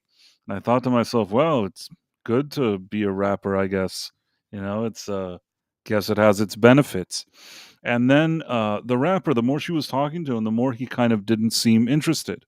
Like he was playing like he doesn't even care. And I'm like, wow, that's really you're in a position where you can even just not even care. Do you get what I'm saying? Yep. And then a lady comes along who's maybe twice the size of this model lady that was there, and this lady that was twice the size was there. Suddenly the rapper is super nice, super excited. Do you get what I'm trying to say? Uh-huh. And then I was confused, and somebody from his kind of entourage saw me and saw that I was confused, and I'm like, I'm really confused. Usually I don't even butt into this kind of thing, but said I'm really confused about this situation. I'm a bit surprised, at what I'm witnessing here. And I think the guy kind of explained to me that this rapper guy, he likes larger women. I'm like, all right, Hey, we all have things we like. That's all right. I am just telling you that if you had witnessed what I feel like that lady in Lord of the Rings, if you had seen what I had seen, you'd be very surprised. I couldn't understand it. Until today, it's been years since that incident, and until today, I'm still having trouble understanding what I had witnessed. It Mhm. didn't make any logical sense to me. And yeah, I guess some people have certain things that they like. I don't know. Can't really argue, but that's the situation. Somebody asked if it were Sir Mix-a-Lot. It wasn't Sir Mix-a-Lot. Uh, it was somebody else. But in any case, it is what it is. It was a strange thing, and you learn something new every day. So maybe that guy, that rapper, would have liked this ad, if you know what I'm saying. Mm-hmm. Maybe that was the kind of ad that he likes. Did I ever tell you that story before, Professor, or not? No, you hadn't. No. Never told you? So here's something new every day. I've had so many strange things that I've witnessed over the years that, once in a while, I don't know. I try not to repeat myself in sense if I told you something, I prefer not to tell it again. But you never know 100% how it'll work out. Anyhow, what else were we talking about? There was Fantastic Four flopping. Ah, the Fantastic Four. Yes. The Fantastic Four. Let's see for a second. Let's see. Or is the news already saying how great it is and it's the best thing that ever happened? Or are they admitting that it sucks? Well, the news has been a little harsh regarding Fantastic Four, because I guess some of the reviews were effusive about how incredibly great it was. But the news over the last day or two has been that Disney fudged some of the numbers, and they had to bring down some of Oh. their projection over the weekend. I think they had said it was 218. Or first they had said it was 220, and then it was 218, then it was 217. Do you But have any kind of I'm looking here. Here, see if I can find some so numbers. how much did it end up being? Let's see. The numbers. Your site is so slow. I don't They're understand so why. slow. I never The understand why site, the numbers yeah, the numbers so like slow. I feel like they're using like a dial-up or something. They have like a server in their home, like an IBM AT or an IBM XT Turbo, Yeah, could be. Yeah. and they're using like one of those modems like in the movie War Games, through either CompuServe or America Online. Because other than that, I can't understand why this site can just not give a few numbers. It crashes. Like you just want to see a movie and it crashes every time. Yeah. Here, I can share.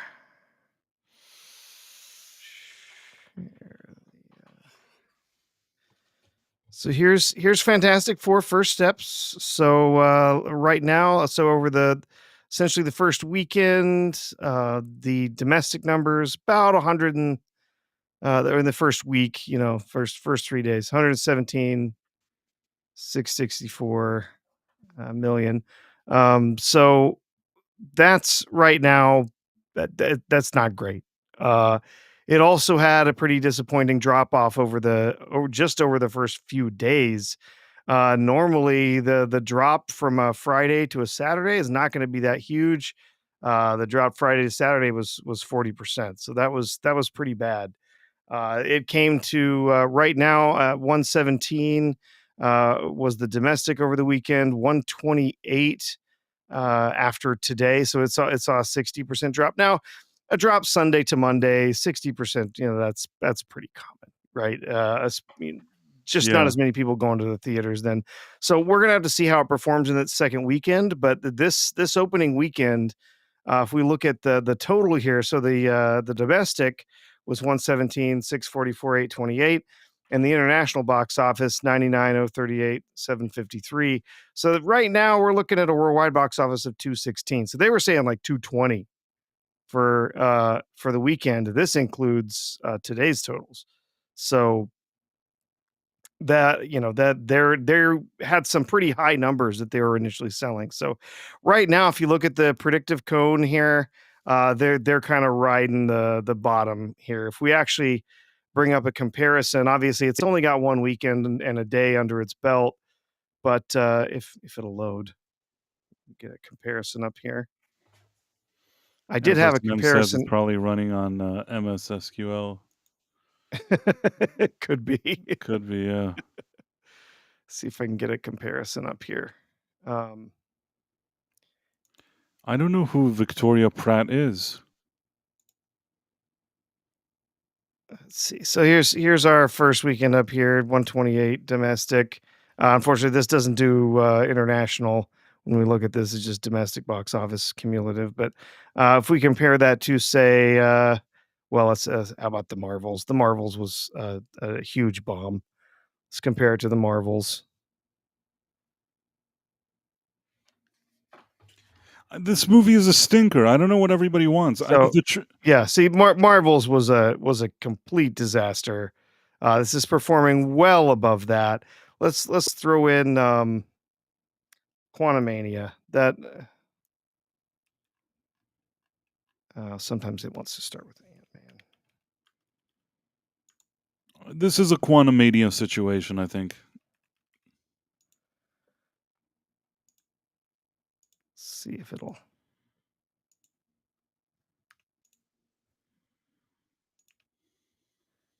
Do you like Ant-Man? No.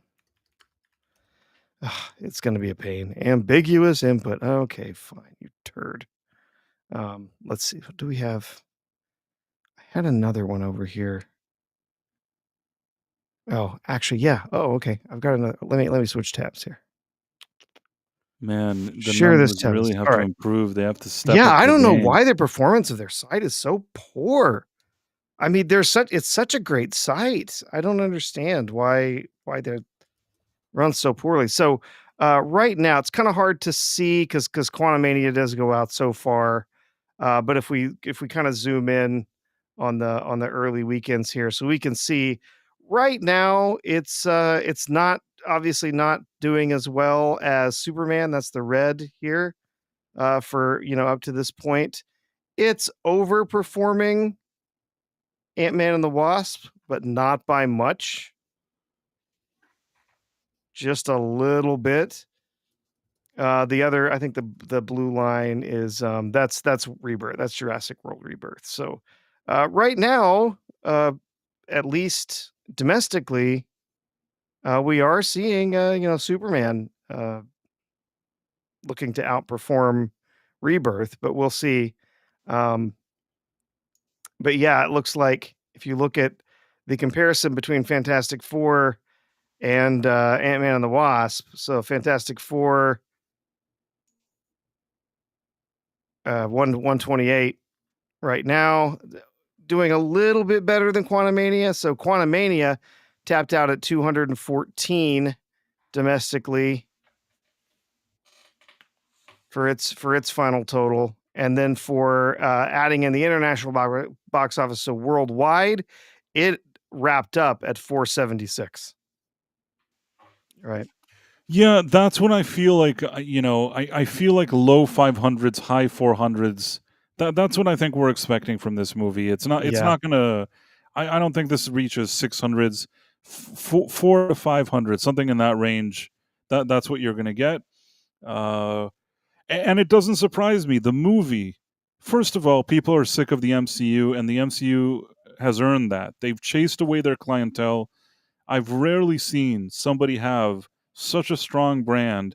I'm not saying that there wasn't always going to be a dip after Avengers Endgame. There was always going to be a bit of a letdown there, and not every movie would be a home run. But man, they didn't even try. They just went all greedy, all woke, alienated anybody who may have wanted to even see this or buy a ticket. And now they're sitting there and wondering how did we ruin it? And they're all saying, "Oh, it's superhero fatigue." Sure, superhero fatigue can happen, but I also think that superhero had more years in it than it did. Part of the reason why there's the fatigue is also when something is done poorly all the time, well, then people are kind of sick of it. So it's sort of two things together. At the same time, I'll tell you, Superman that you're bringing up here, also, I was working on a video for this, but we had our stream, and maybe tomorrow I'll post it. I've seen some articles today that immediately were sort of trying to position James Gunn as some big winner. Did you see that? Oh, of course yeah. So there's several out there that really want you They want you to know that believe this James is Gunn, gonna be and a the huge thing win. is, It's no different, like, when they said that The Marvels was the first time an African American director, was at the top of the thing, that they're trying to find, like, titles. I say what you want, I felt like today with James Gunn, I saw something similar. Let me see if I can find this thing that I was looking. So you have this thing here. Let me see if I can share it. So you see articles like this. Let's see. Superman sets new franchise record as highest grossing film domestically. Sounds great, right? Sounds amazing. You'd think that this is like the best thing that ever happened until you sort of read the fine print, which is that it's only where they're talking about domestic, and they're talking about not adjusted for inflation. Of course. So if you're not going to adjust it for inflation, and it's that, you're kind of, you know what I'm trying to say. Oh yeah. There was one specific one that I saw that kind of made me chuckle. That it was one of those that are trying to. Here's another thing. James Gunn's Superman box office just beat out Man of Steel for a new record. Like, they're desperately trying to say that whatever you may think about this movie, they have wiped the floor with Zack Snyder. Now, again, I'm not a Snyder bro. I told people in the past there's certain ideas of his that I liked. I liked his casting. There's creative ideas that he had that I didn't like. I at best I would say I have mixed feelings about some of his work, but at the same time, I just don't like this kind of narrative bullshit. James Gunn's movie is not the win that they're presenting it as, and they keep talking about how it's beating every record, and it's the best thing that ever happened. I don't know if you saw that. Yeah. There was By the way, one. nothing has gotten anywhere close to potentially touching the record for domestic box office when you adjust it for inflation. If you want to adjust for inflation. Oh. I have a surprise for you. Are you ready for a big surprise, Professor? Yeah. I hope you're ready. You and I, we have the same type of thinking. We like, great minds think alike. So I'm going to share this tab here.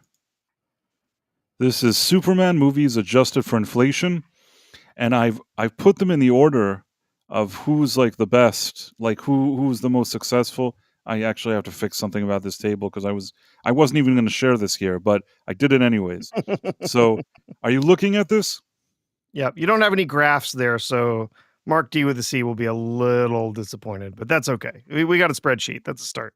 In any case, I did a spreadsheet, and I actually made sure that it's all adjusted for inflation. So you have Superman. The number one Superman movie to date is Superman 1978.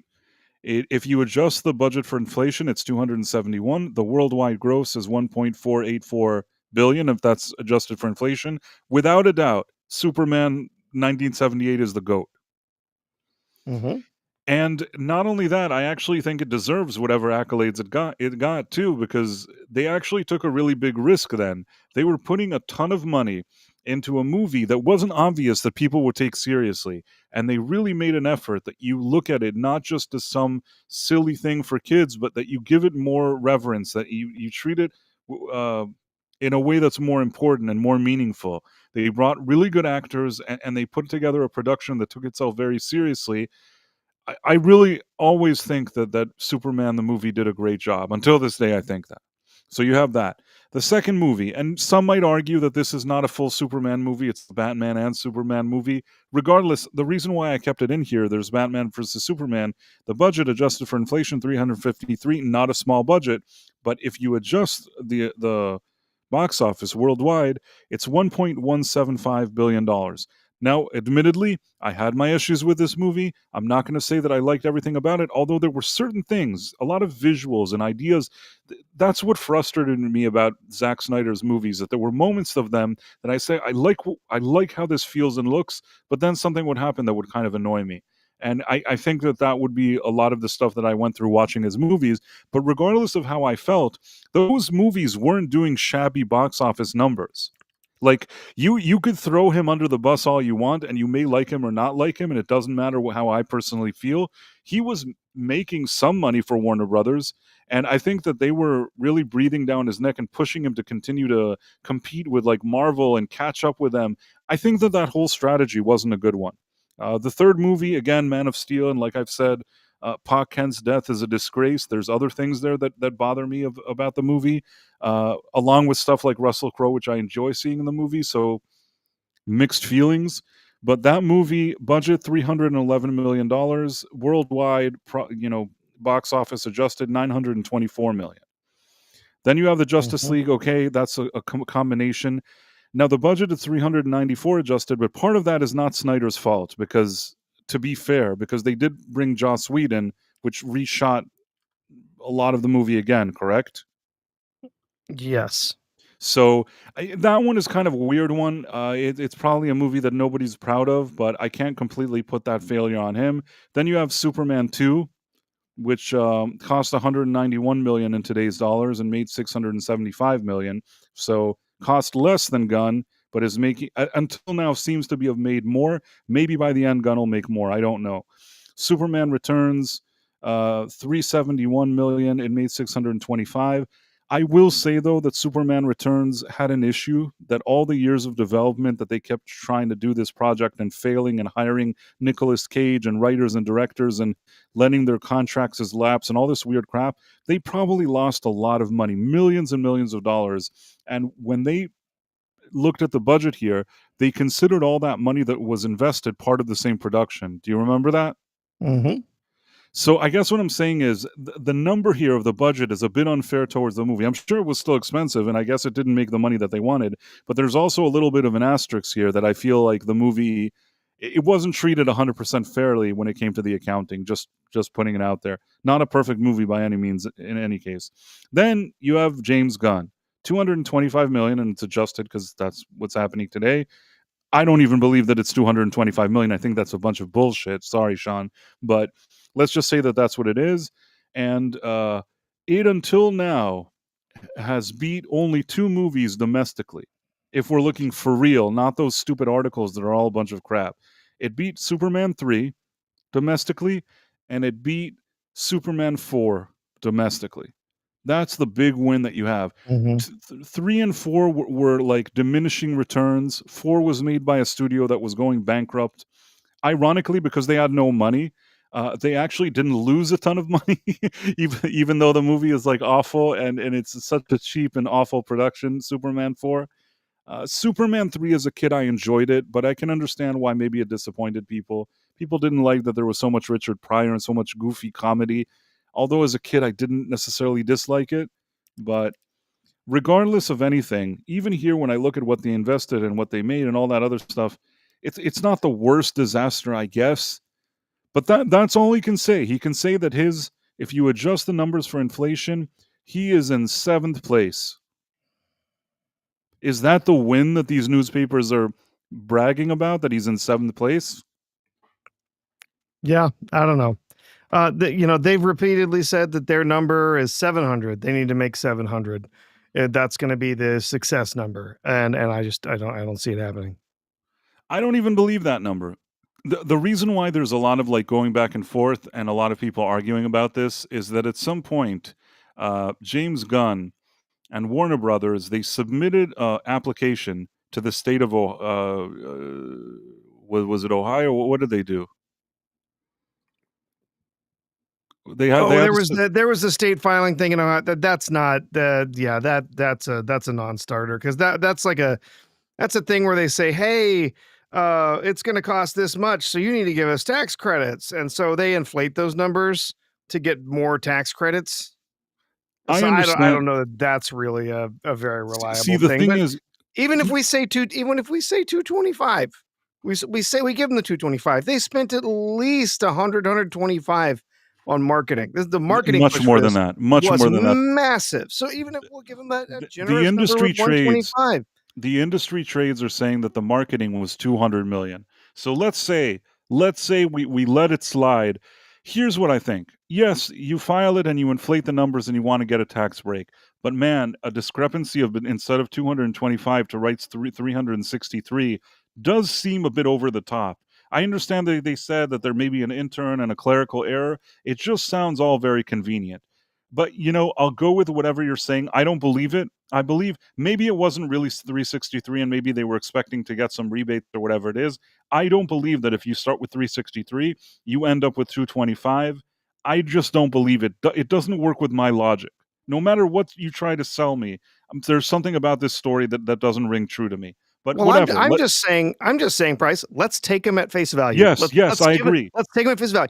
225 for the movie, 125 for marketing. Even if we're guessing it was probably way more than that, and I'm guessing marketing was way more than that. 225, 125. That's 400 million. If you're going to do 1.25x, that's not 700 million. If you're doing 2.25x, that's 800 million plus. And this movie's not making that. There's not a chance in hell that's making that. Let me put it this way. It will lose money. I think a lot of these industry trades that were trying to kind of be nice and go with these numbers, I almost in the shilliest of shill publications didn't read anybody saying that below 700 million would be acceptable. Meaning if this movie doesn't make 700 million, I think it'll be considered an embarrassing disaster and a financial loss. Even if it does make 700, I think they're being dishonest and it's still a loss, but it has to make 700 for them to just not even completely have egg on their face. And you know what? I'm not sure 100% it gets there. I think that can it get to 600? It can get there. Can it get to 650? I think it probably can. 650 to 70 is sort of the place where I kind of think it maxes out. Maybe just to save face, maybe Zaslav himself buys the tickets. I don't know what they'll do. They'll be able to say at the end they got 700, and what'll that 700 be? That they managed to somehow break even? When you compare it to what they said that Snyder did badly, then this guy isn't really improving on that. And I'm saying this, if you like Snyder, if you don't like Snyder, it doesn't matter. They said Snyder wasn't good. We're bringing this guy because he's going to be the guy that's going to bring the $1 billion. He's going to turn it all around. He's going to do what's right. And at the end of the day, you could argue that Snyder maybe had creative choices. And I have argued this, that there's things that I didn't like. I don't necessarily think that James Gunn did any better. And to be quite honest, I can't believe I'm saying this because it's not like I sat around and praising or whatever. I think James Gunn did worse. Zack Snyder did some things that were weird and dumb, but I don't think that he wanted to make the character of Superman like a joke. And I did feel that with Gunn, and it annoyed me. That's the truth. Yep. Like, I'm going to tell everybody a secret here. I watched Man of Steel after not watching it for years. I watched it, maybe 3-4 nights ago. I watched it late at night. And you know what? It's not that suddenly I looked at it and the things that bothered me in the past went away. Jonathan Kent's death is an unforgivable crime against cinema. Are you with me, Professor? Oh, it's terrible. It's one of Man the of worst Steel scenes. is so bad in so many ways. And yes, the way Jonathan Kent is treated in that film is one of the worst sins that film commits. I'll tell you the things that jumped No out question. at me. And maybe I've been less I was less harsh than you, I think, over the years even prior. I like the casting. First of all, I like the casting, and there's certain visual elements in the movie that I like. I like how the ship looks. I like certain things, like a certain atmosphere and vibe that I do enjoy. I think the casting was phenomenal. Those are things that I liked about the movie. When it comes to things that I didn't like, Jonathan Kent's death is a scene that bothered me so much that it's almost the type of scene that you could stop watching the movie at that point. It's really a bad scene. It is, before we got things like The Last Jedi and things like that Jonathan Kent scene really bothered me. And watching it again didn't make it any better. It's not like now I'm like, oh, well, let me look at it from a different perspective. Maybe I'll like it. I just can't get behind the idea, first of all, that Jonathan Kent was so happy that, not happy, but that he didn't want Clark to save other kids so that they wouldn't know that he's Superman. I didn't like that. And the other thing is, because there's some sentences like, maybe you should have let him die or whatever. I couldn't stand that. The other thing is that then he just stands around like an idiot in the tornado. That is stuff that like has kept me up at night for years. Those are things that I really can't overcome to a lesser extent, but also to an extent. Killing Zod and what happened there, not 100%. Hated that. Hated And that. another thing that I'll say is that there is a part at the end of the movie that him and Zod are just going through buildings, just destroying everything. I tend to think that Superman would try to get him away from there somehow. Maybe he couldn't, but the fact that he's just like they're destroying all the buildings, some of that felt kind of grim and weird to me. And then there's a lot of buildings that are just kind of CGI-ish and empty. I don't know. There's a lot of things that I have to say about that. But with all of that, I still think that there was a certain vibe to it that it wasn't that they were thinking that Superman is like terrible or they want him to be just a joke. They didn't want him to be like a butt of a joke. He still walks on the scene, and people, whether they like him in the movie or don't like him, there's this kind of feeling of respect towards him.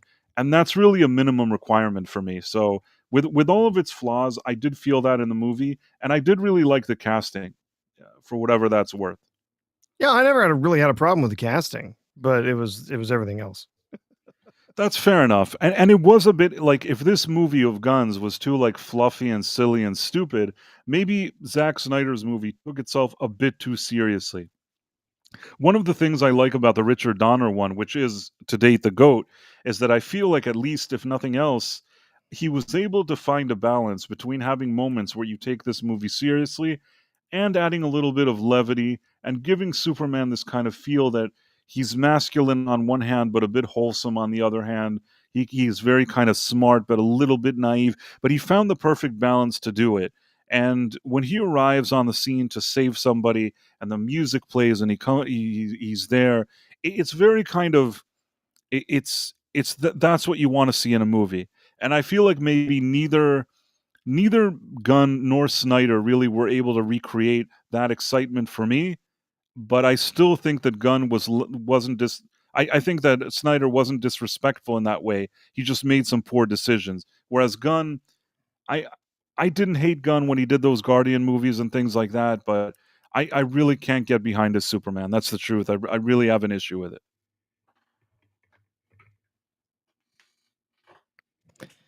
Yep. I mean, most of I said in the chat, the majority of the Snyderverse is just unredeemable filth. Like it's trash. They're trash films.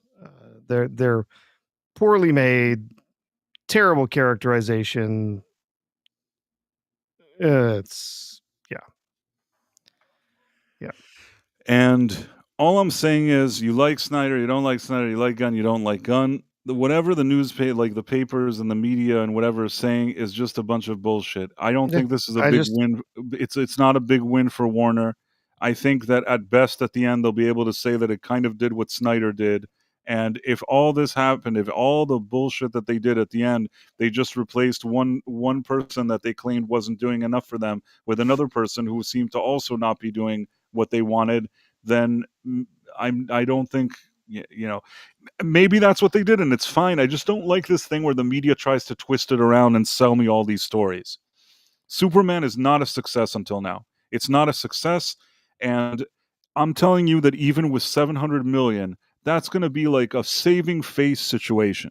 $700 million is a saving face scenario for Warner Brothers. I'm sure they will do everything in their power to somehow get there. I don't know how and what they're going to do, but I have a feeling that they're going to pull every trick in the book to try to get there so they can save face. And that's at the end. The biggest thing they'll be able to accomplish here is to save face. Oh, then they're going to do everything they can to try and save face. There's no question. Yeah. They want this to be seen as a success. They're going to do everything to make sure that it is seen as a success by whoever they need to talk to make it that way. Again, even if we take them at their numbers, of the 225 budget and 125 marketing. Okay, that's fine. I don't believe that.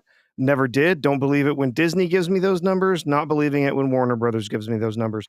I don't care who it is. I don't care which studio it is. It's called Hollywood accounting for a reason.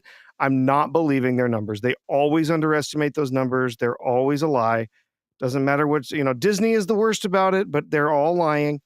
And so I don't know why we would expect that Warner Brothers is any different. But let's just take them at their word. 225, 125, that's 400 million. If we do the typical, just back of the envelope accounting figures, that's over 800 million to make their money back. And that's not going to happen. So to me, that's where the argument starts and ends. Like, it will not make its money back in the theaters. I just want to address something. So I was actually looking at this chart. I didn't even realize until now that Tom was here.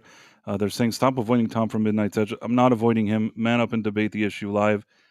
I probably have had some kind of debate with him about this before, about, just in general about the movie. The Coliseum crowd wants blood. I can't imagine why. Tim Hayes just let Tom on to debate you. I don't even know if he wants to be on. He was just commenting in the chat. I mean, I'm happy to send him an invite, but it wasn't. There's no bad blood between us, and I don't think that this is like a Coliseum situation. Obviously, I'm sending him a link right now, but I really don't. I think you guys are seeing things that are, I don't know where you're coming up with this stuff. So. Tom, it looks like Tom was saying that you were avoiding him. We were just having a discussion about something else. I was sharing the screen. I said hey to him in the chat.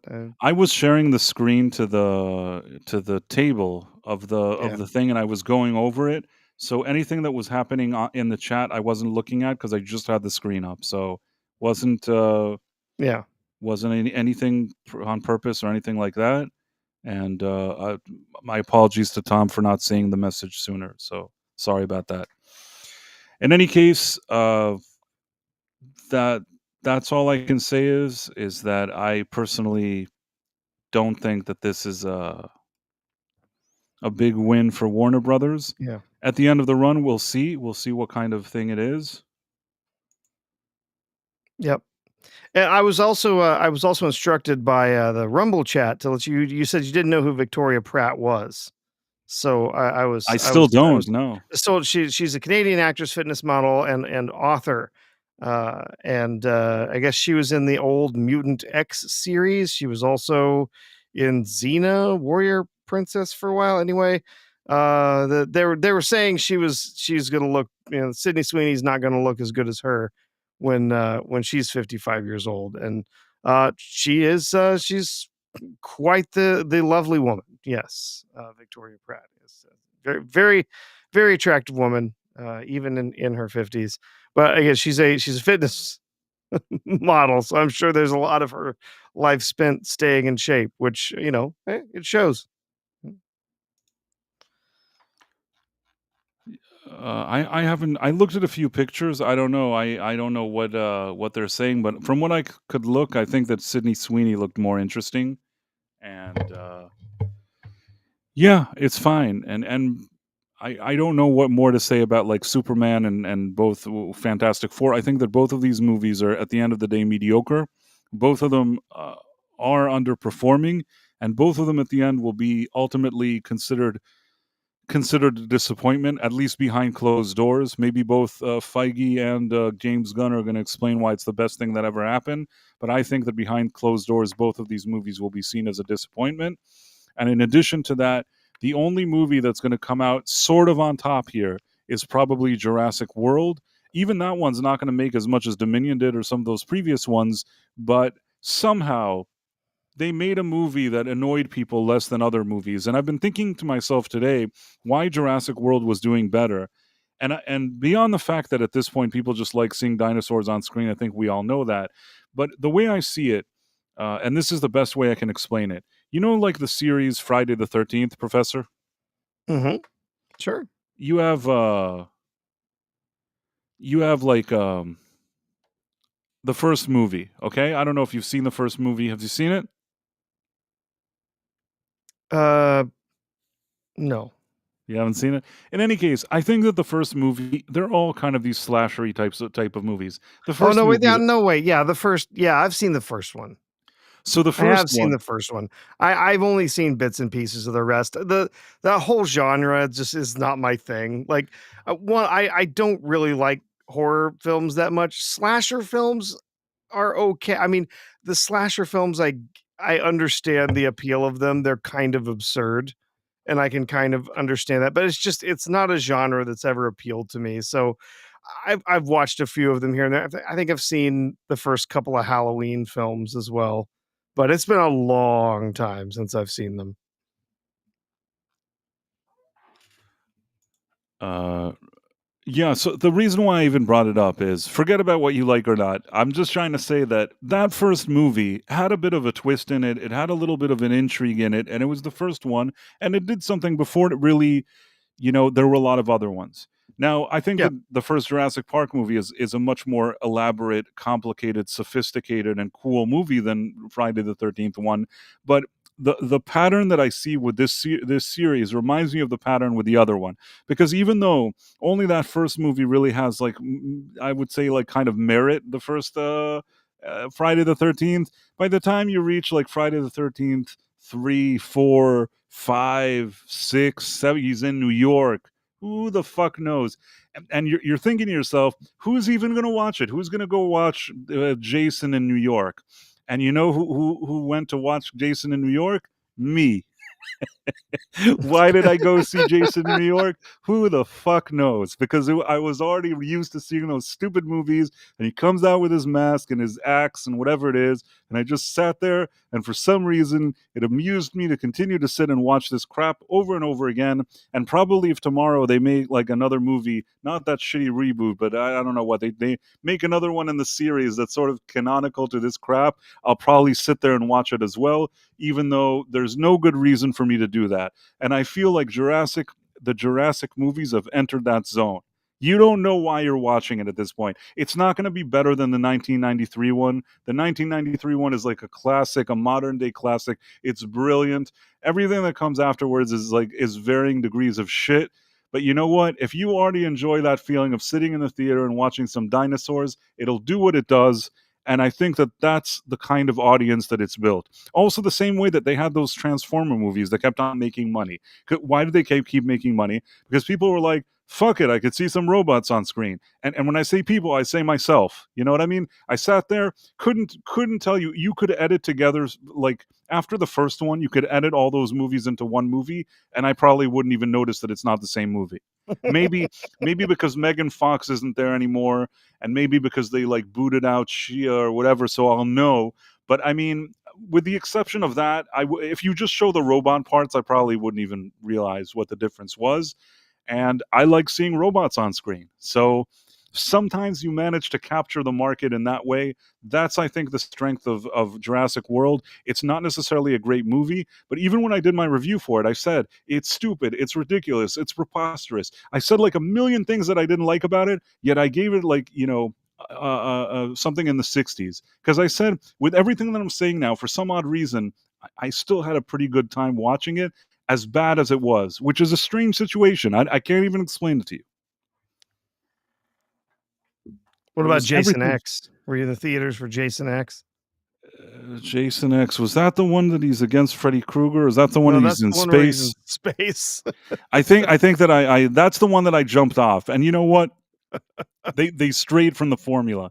I was willing, as long as he's walking around like, now he's in New York, now he's on a boat, now he's here, now he's there. I was willing to go along with that. Once they're like, now he's in space, that's where I said, okay, I think I have an issue here. The spaceship, starting to have a problem. I do think that I've watched Freddy versus Jason. For some reason, you'd think that I'd like that movie. I think that I didn't even see that one in the theater. I don't know why. The circumstances were that I couldn't go at the time to see it in the theater, and I ended up watching it. But when you watch it at home, I don't think it's the same vibe. And I can't even. I remember basically what it is, but I can't even tell you a lot about it. But I have seen Jason versus Freddy. Spaceship One, I'm out. Sorry.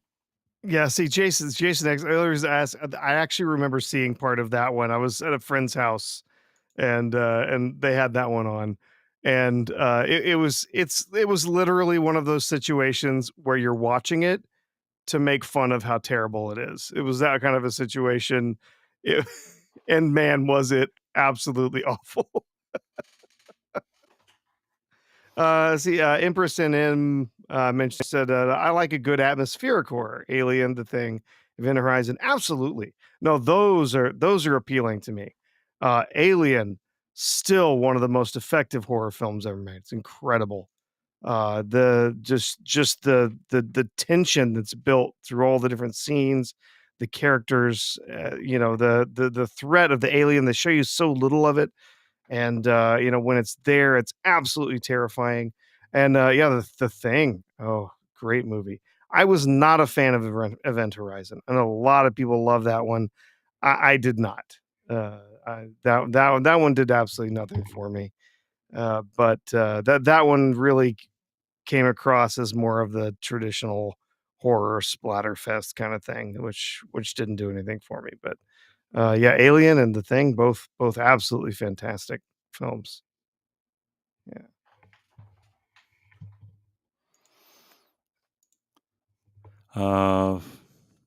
So let me think for a second. Jason and the Argonauts. I don't know how we got to this. In any case, I think that what I'm saying at the end of the day is that Jurassic World managed to somehow find a movie.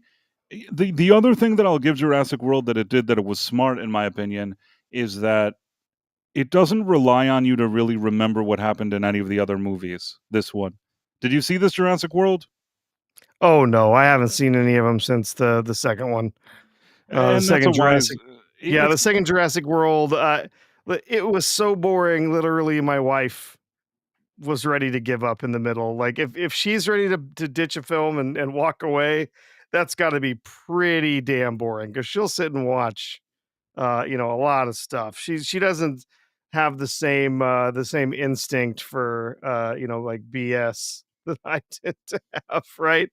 And doesn't see the strings like I do with films. So for her to be ready to just be like, "This is awful," and I'm walking away, kind of thing. That's a really bad movie.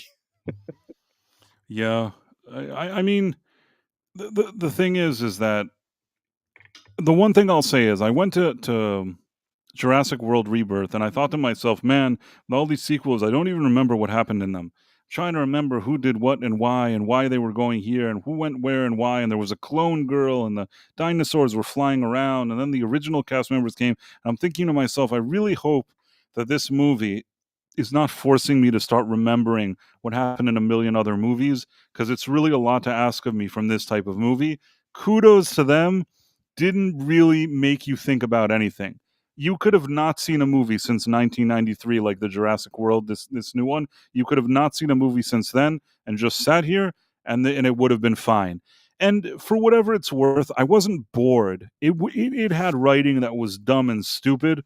There were things that happened that you're like scratching your head, wondering how this like screenplay was green lit, and yet somehow, I don't even know why, there was the bare minimum charm to get me through this, as bad as the movie was. Can't even explain it to you. It's a strange sensation. It's something that hard for me to explain, but that's how I felt about Jurassic World. Less offensive to me than Superman and Fantastic Four. If people that don't watch my reviews and they want to know how I gave scores, I believe that Jurassic World had a 60. I want to say 69 or 67. One of those, which would be, I guess, like a D plus. Right, Yeah, Professor? That's what a D yeah, plus is? So that got a D plus for me. Then you had, Superman, which I gave a 60 out of 100, which was a D minus. And then you had Fantastic Four, which was a 55, which was like a high F. That's the only yeah, consolation that the Fantastic Four gets, that it's a high F. And really, it's not even that I liked Superman, the James Gunn's movie. I contemplated about giving it like a failure. But the thing is that I've said it before. It was a competently made movie. It just wasn't a good Superman movie. And in the sense that, like, I wasn't bored watching it, I was just annoyed. The fact that with Fantastic Four, I'm so bored that I want to go to sleep, I can't give it a passing grade. Not to mention that it was very poorly written, poorly cast, and there were so many issues with Fantastic Four. I'm really baffled. I'm not upset if somebody enjoyed that movie, it's great, but I personally, just from my own personal taste in movies, baffled by people that enjoyed Fantastic Four. I know a guy that I respect. Oh, I really liked Fantastic Four. You know what? I can't say anything. If you liked it, great. I personally don't know. There's nothing for me to like about it. The visuals, fine. The visuals were cool. Whatever. Yeah, Galactus looked awesome, except he was maybe one of the dumbest villains we've had in Marvel. And that's the thing. Dumb writers can't write smart villains. It's not possible. So Eneman says, if you see ScarJo, you should be thinking about hotness, not about her mediocre acting. She was dressed like a Puritan. I will say this. The movie tried to make her more of a girl boss a little bit, and they made her dress like not hot the way you're saying, or not as hot as she could have been dressed. And with all of that being said, she still looks pleasant enough that with all of their efforts, she didn't look awful. I don't know how to explain that either, but it's like whatever dumpy thing they tried to do out of her, I still think she looked pretty nice in the movie. That does help. Would I have liked the movie maybe a few extra points if she looked hot in every scene, like that they're making an effort to make her look super hot in every scene? Probably the movie would have gotten a few extra points. Dinosaurs and hot women walking around in the jungle, I think that is probably, even when the screenplay is weak, Professor, there's something you can do with a setup like that. Mm-hmm. I think for the next movie they should hire Sydney Sweeney, have her walking around in the, in her sexy outfits and walking around with the dinosaurs. That movie, the ticket sales will go through the roof, in my opinion. Hollywood just doesn't know what it's doing. Like they have like easy solutions and they're not using them. I think we're gonna get there, Price. I really do. I think it's gonna take some time. It's gonna take some executives being fired or leaving. It's gonna take a bunch of the activists in these organizations to be fired, or to find other gainful employment, or just go work as paid protesters, like a lot of them have done. And it's going to take a swing back towards rationality, where I think David Zaslav is among those leading this. That guess what? If we're making entertainment, it should be entertaining. And if it's entertaining, we can make money, instead of focusing on how much we're going to shove a message down people's throats that they're not interested in swallowing. So it's going to take some time to get there, but I think I see it. I think I see it happening. So I don't think that everyone is going to be able to adjust, that everyone's going to be able to make that change. Kevin Feige, for one, I don't think he that there's any chance that he is going to be able to change his stripes and suddenly start making good movies again. I think he's gone too far down this path. He's part of that cult. There's no way, while he's still in charge of Marvel, that they're ever going to be able to make good movies on the regular again, like they did in previous. He's become a Kathleen Kennedy type of liability. The only thing you can say is that there was a time that he did make money for Marvel, but he's gone. I think he should retire and leave it alone. And the funny thing is that after Quantumania was released, I remember in my review I gave like this kind of, at the end, I dedicated a whole ending to that review to explain why Kevin Feige had to go, had to retire, had to leave. And I probably have said it before and after, but I think it was one of the cases that I was the most like aggressive about it, and everything that I said in that day still feels true to this very day. I think that he's done. Sometimes if you ever saw the movie American Gangster, there's one sentence in that movie that I always liked, that Denzel Washington's character, Frank Lucas or whatever his name is, he's like this successful dealer, and he's really kind of pushing his luck with the kind of business he does. and this supplier guy that he goes, I don't know, to Vietnam to get his like supply or I don't know what. So there's like this kind of local, older wise man, and he tells them, quitting while you're ahead is not the same as quitting. Yeah. Are you with me? Yeah. And that, I think, is a sentence that like a lot of people should remember and think about. It's also a very kind of smart part in the movie where it's very foretelling. It's like a not foreshadowing, but it's like foretelling what's about to happen. And I think that sentence, a lot of these Hollywood executives, they never know when it's their time to just leave. Bob Iger, I think, should have been gone. There was no reason for him to come back. He didn't do anything good for anybody. Kevin Feige, gone. It should have left his position years ago. At the end, though, I guess when you reach a point that so much money is lost, at the end, maybe. I say maybe because look at Kathleen Kennedy. Look at how many years, how many billions this lady was able to lose, and she hasn't gone anywhere. And even if now she finally goes, it'll just be meaningless. There's never been a franchise that's like left in shambles as much as Star Wars is. If she leaves now, what does it even matter? Mm-hmm. What exactly are you going to do No, now? it's not going to change the thing. The Not Dead gonna Man change a Price thing. hates everything, though. I don't hate everything. That's not true. I gave Jurassic World a passing grade. I didn't even like the James Gunn movie, and I gave it a D minus. That's a passing grade. If he was in college, James Gunn, he wouldn't fail. He'd be able to say, I got a passing grade. It's not one that like he can boast. Maybe it's not the best passing grade. It is a passing grade. Kevin Feige and Matt Shackman or whatever his name is, they wouldn't have that passing grade though.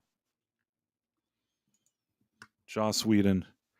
Joss Whedon, I think, had talent for whatever he did, but I don't know. He kind of, made some bad choices.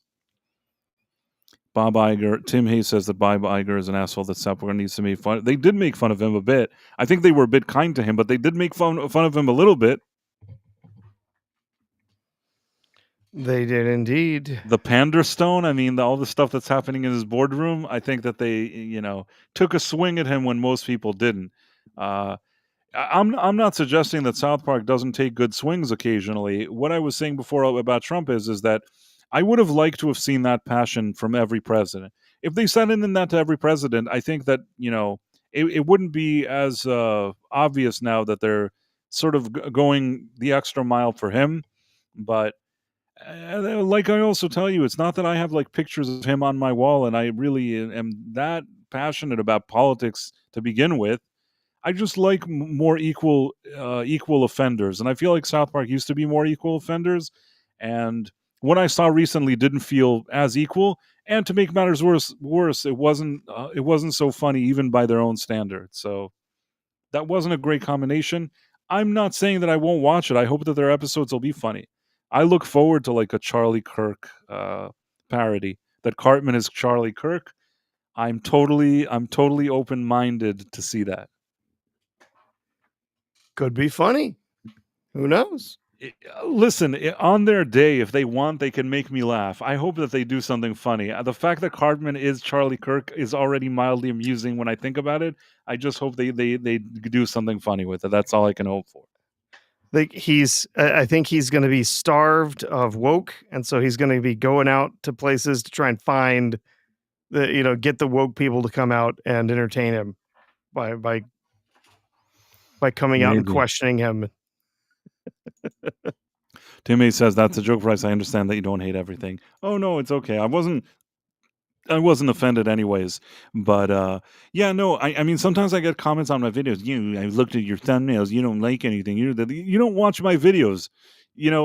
Sometimes maybe my thumbnails seem a bit like sensational, and unfortunately these days on YouTube, you sometimes need to capture people's attention. But if you actually watch my reviews, I think that I dig very dig deeply into the movie in a way that I am capable of saying things that I liked about it. And sometimes even there's a movie that I don't personally like, and I'll still give it a somewhat decent grade if I think the movie has merit, even if it wasn't my cup of tea. So I don't know a lot of reviewers that even do that. You know what my favorite comment always is, Price? On Why your am I videos. AI? No, that's not that one. No, it's always that. Well, Drinker liked it, so you must be an asshole. Yeah, that's also a strange thing that I get. Drinker Also, liked it. You don't know what you're talking about. As if you're not allowed to ever have a different opinion from the drinker. I once actually wanted to explain this to people. I almost considered doing a video like not only with the drinker, but people like talk to me about other critics and like they write, this guy. Once I had a funny thing happen to me, at least once in recent months, and somebody wrote Kermode and something like this movie shows how much you know.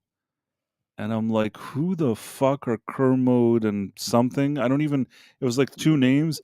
Until now, I can't even remember them. I guess I went and I Googled it. And I think initially it just wrote who I don't know who those people are. And there's like, oh, they're critics. And I went and I Googled, and I guess there are these like two dudes sitting there talking about a movie. It's like, what do I care if they liked it or not? Who the fuck is Kermode? Tim Hayes. Why does some other critic need to be the way that you? Right. If all you want to do is watch Kermode, then go watch Kermode. I don't even know who the fuck Kermode is. Tim Hayes. Then plus like Andre of Midnight's Edge said, it was a little too late to be making fun of Kathleen Kennedy. Yes, they jumped on the bandwagon very, very, very late. Do I still think that sometimes it's better to jump on it rather than not jump on it? Sure. But I've seen over the past several years many people jump on bandwagons very late. I think that you could say whatever you want about me. Maybe I'm good or bad, or that you like my thing, you don't like what I do. It's all fine. But one thing I don't think people can take away from me is that I wasn't late to the party. I was there when there was issues with The Last Jedi, already like, having a presence online saying what I don't like and what's going on. And I was there with if you want to call it the bullhorn or whatever it is, for years. So nobody could say that I'm one of those people that just sort of Johnny come lately or whatever they say. I don't think you could say that about me.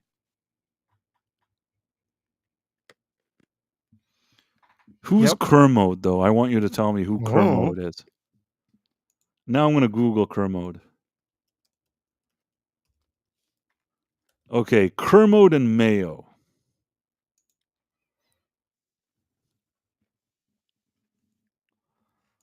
So I guess there's people called Kermode and Mayo. Are you with me? Yep. I don't know why they're called Kermode and Mayo. It's a strange thing. Now let's see if I can find them. Num says that Kermode and Mayo. Mayo is an ex-DJ. Kermode, mainstream UK film critic. See, this is them, I guess. Kermode and Mayo's take one.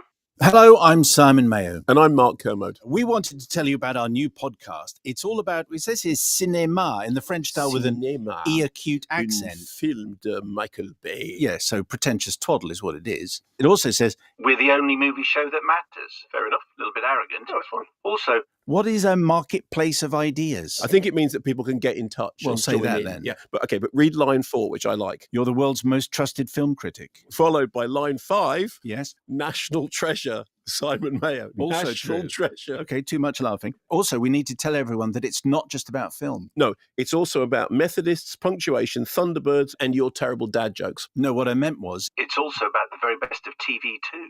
Is it? And long-term TV refusenik Mark Kermode will be reviewing essential television every week. Kermode and Mayo's Take. Listen and follow wherever you get your podcasts. What is this shit, Professor? Sorry, Sean. They're a couple of guys that talk about TV reviews and stuff. And apparently, because they have more viewers, we're supposed to listen to their opinions and insert them in instead of our own. Man, listen, I'm not going to knock their hustle. If people like this thing, so be it. I feel like you and I already in 1 minute that you and I talk, I feel there's more authenticity than whatever this is that I just looked at, if you know what I'm saying. Yep. For good and for bad, Professor, it seems like we're just two dudes sitting and just shooting the breeze. We're doing it with really not a lot I don't know how to explain it. On one hand, you could claim that we don't have much of a structure here on the Night Owl, but on the other hand, our conversation flows in so many different directions, and I think that is cool. Not knocking these guys. If Kermode and Mayo enjoy doing this, it's fine. I don't know why people are coming to my video and writing, "Have you seen Kermode and Mayo?" Yep. So I don't know. I've seen them Oh, now. I've seen Kermode and I Mayo. have a question for me, Bryce, in the Rumble chat. It says, since you're a business Professor R2, why do studios keep people who lose money?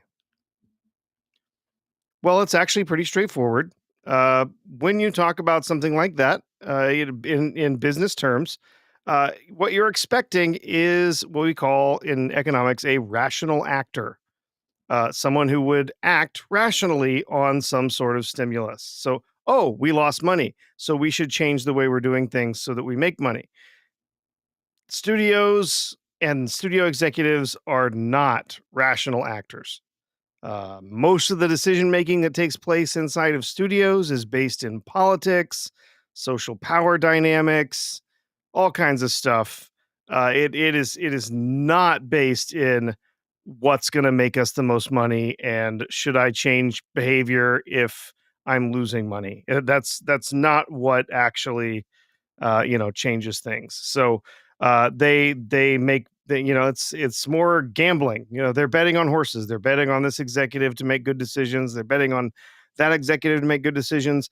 That particular executive is making decisions based on I owe my buddy this, or I owe my friend that, or this agent helped me out before, so I'm going to follow. I'm going to bring their person in because I owe them a favor, or I'm going to make this decision not because it's going to make our studio money, but because it's going to make sure that I still get invited to pool parties and to people's islands and whatnot. So no, when you talk about studios, they are not rational actors. The executives there are not rational actors. It's quite the opposite, in fact. And so, yeah, why do people who lose them money get to stick around? Well, either they have some sort of dirt on somebody that keeps them in their position. They're being held in that position because they have some sort of established relationship, maybe even, they've been brought into that by a friend or family or whatever, nepotism, or, they have a contract. And so it doesn't matter what they do. It doesn't matter how badly they screw the studio. They've got a contract in place. So if they hire and make bad movies, they do that for whatever the 6 years or whatever their contract lasts, and then they leave with a giant golden parachute and millions of dollars. So uh, that's how it goes. I see. Not that I have any connections to any Hollywood studios, but I've read quite a bit about it. Read various different Hollywood people who've been in the business. Read books about their lives and what it was like producing films and stuff. And that was almost always part of it. They're like, well, you have to play the game. You got to play the politics to get anything produced, and often that has to do with stroking egos and hiring people's cousins, sisters, whatever for jobs. It is rarely based in any kind of rational like meritocracy, like you would expect or you would hope for. Yeah, I tend to agree. In any case, I can't be Kermode and Mayo, that's for sure. No. Simon Mayo used to be the top of the pops, just like Jimmy Savile. Oh no. Oh no. Oh no. No, Jimmy Savile. Till we get enough of that over on Brown's channel. We're very familiar with him, yes. And wait, there was something else. What is it that I forgot? Was Mouthwashing ban. our last topic. Yeah. So there's been a whole mess of stuff that's been happening recently with Steam and a whole bunch of stuff. Mouthwashing is kind of just the most recent, big news about that. I've not actually played this game, but I've heard from a number of different people, and I've seen a few streamers who played it. It's considered one of the better games of last year, especially when you start looking at indie titles. And so, let's see, maybe I can share a screen. Let's see. This is actually a story here from this is a story from GameSpot, I think. Yeah.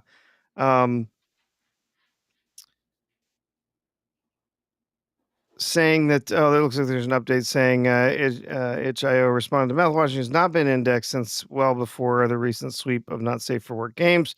This game hasn't been indexed since 2004 since it doesn't meet our indexing criteria. Okay. Anyway, the biggest problem has been pressure from payment processors.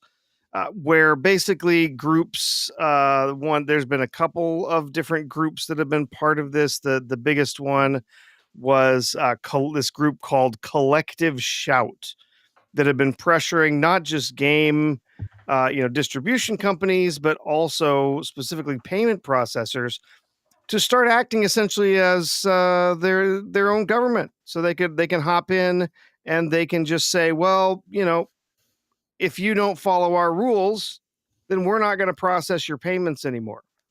So they can come in and start forcing their own morality, their own decision making, their own ideas of what's acceptable and what's not. They can come in and just force that on any of these companies. And so that has been something that's been happening recently. So this is, again, it says, due to pressure from payment processors and it says right-wing advocacy groups. I wouldn't necessarily say they're right-wing. Marketplaces, itch.io, and Steam recently announced that they would be delisting or de-indexing games that were perceived as not safe for work. While apparently intended to disrupt the production and marketing of adult content games, this move has already had a much broader impact. The critically acclaimed horror game Mouthwashing has been de-indexed from itch.io. So this has also been something similar that has affected Steam with a number of different titles. And specifically, this group, Collective Shout, their idea was, we want things to be taken out that depict things like sexual abuse, abuse of women, whatever. But now they've actually moved even further to say, well, now, actually what we really want is you just need to take out everything that's objectionable, like anything that might be, kind of a difficult subject matter, might be challenging, somebody might not, be okay with this. So essentially, like, we're just going to censor anything that we decide isn't okay. And so, you get the horror games like Mouthwashing, where yes, there is, some pretty, challenging material. Again, I have not played it myself, but I know it doesn't actually have any SA in the game. Doesn't have any other stuff like that. But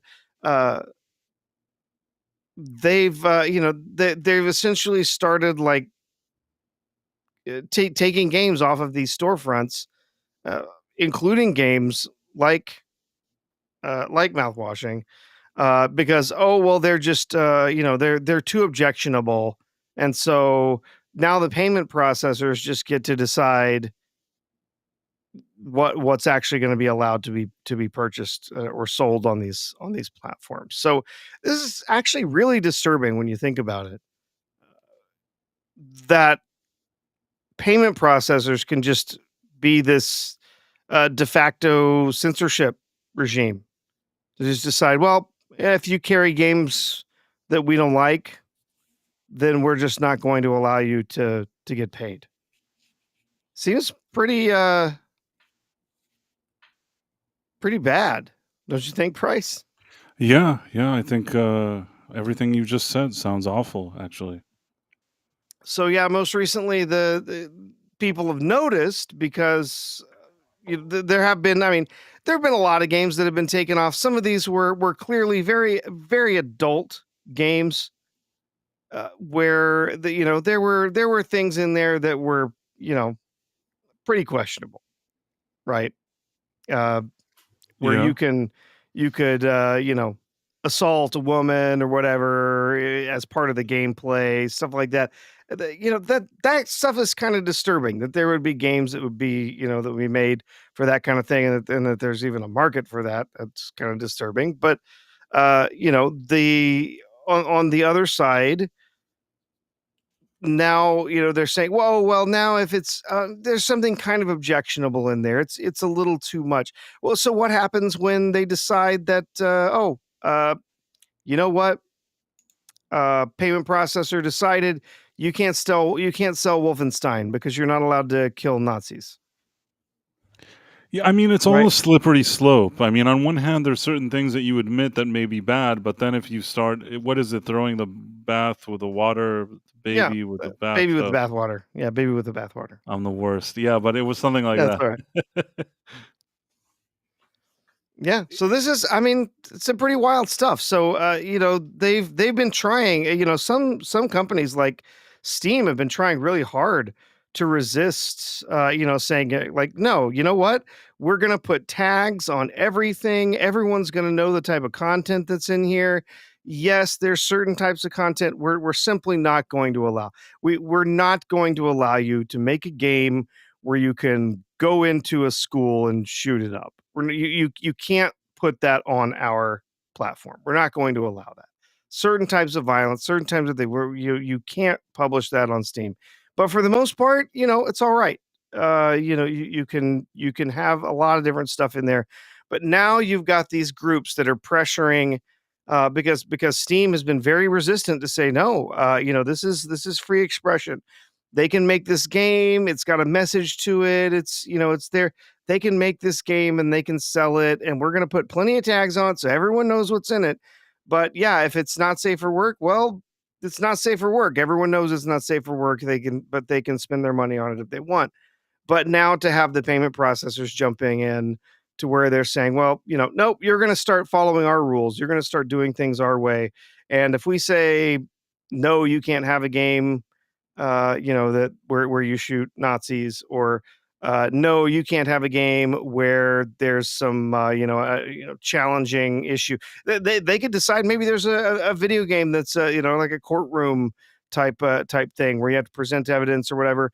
And maybe there's a case in there where somebody has committed an assault, and they're going to say, nope, well, we can't let that game go through because there's you're put in the place of a defense attorney who has to defend someone who's committed sexual assault, and we say believe all women, and so that game can't be published. That seems like a wild overreach to me, and I just don't. Censorship is bad in every way you can slice it, right? And to simply tell people, nope, sorry, you can't buy that product. We can't, your company can't sell this product because we find it objectionable is pretty slippery ground. Yep. Oh, still there, Bryce? Yeah, no. I Oh. was agreeing with everything you were saying, and then just something popped up. I think it's a Yeah, okay. publicity stunt, but something just came across my feed that they said that Liam Neeson and Pamela Anderson were dating. I don't think they're dating. I know they're both in that Naked Gun movie. I feel like this is some weird ploy. I don't even really care. It just was so random that I'm like, I don't know. I mean, they're both not in their 20s. It's not that it's impossible that they'd be dating each other, but I don't know. That movie to me, like when you talked about it before about Naked Gun. Sorry, I'm sidetracking, and then we'll get back to whatever you were talking about. But I really don't have a good feeling about that Naked Gun movie. It's not that I want it to be bad. I just have a really bad feeling about it. But sorry, go on. I cut you off. No, that was pretty much done. Just saying that, yeah, it's like you said, a slippery slope to say that, well, now payment processors can simply decide for these different stores, for these different platforms, what content they're allowed to carry and what they're not. and to simply start coming after games that have challenging material, right? They're not saying, oh, hey, we have a game where you get to go around and have your way with women who are drunk and you can do whatever you like. That's not what we're saying. There's not the type of games that they're coming after. They're coming after games that have morally complex characters and situations and stuff in them, and but say, well, nope, because it depicts such and such, can't have it. You're not allowed that. That's yeah. That seems pretty messed up. Yes, someone said, Obi Stunks Kenobi said, I've always hated the we're dating to promote the movie move. Yeah, that does tend to happen. I will say, I mean, Liam Neeson, he's been available for a while. His wife passed away, and That is true. yeah, it's been a while. It's been 15 years.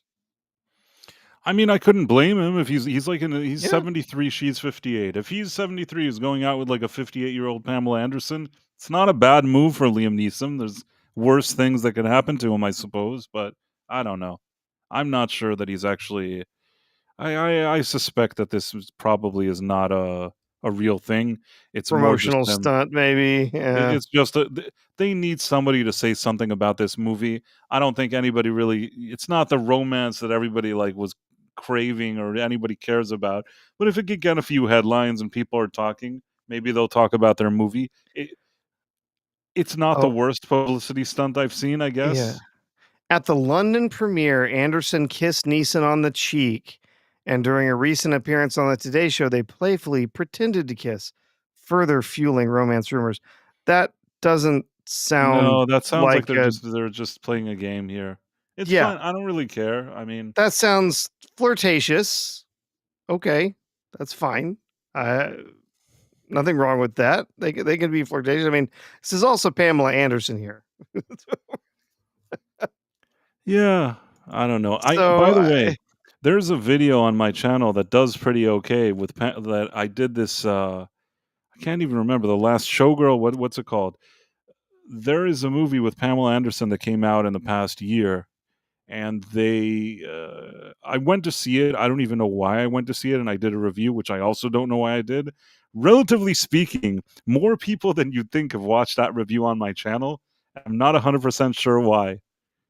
Maybe I'm the only person that reviewed it. Somebody's searching for a review about Pamela Anderson. They end up on my channel. Again, I'm not saying that like a million people watched it, but I think that like more than a few. Like it was a video that when I posted it, I thought that I'd be lucky if like I cracked like 1,000 views on this video. I said to myself, nobody's gonna watch it, and I think that it ended up doing at least better than that. I don't really. I know I'm no Kermode and Mayo, but I did something. Let me see if I can find it. Let me see if I can find this weird thing. When does The Naked Gun come out? It comes out this weekend, right? Oh, it comes out this weekend? Yeah, I think so. Yeah, August 1. I didn't know that. I have to go see this movie. Yeah. You'll have to tell me if it's any good, man. If it's fun, if it's humorous, worthwhile, that's great. I would love to see it. I think I'm with a lot of other people. I'm not sure I trust a comedy in this day and age. So again, not exactly critical drinker numbers, but over 6,000 people have watched that Pamela Anderson one, which I thought that nobody was going to watch. And I don't know. I don't even know why I watched it or why I reviewed it, but somebody must have found it useful.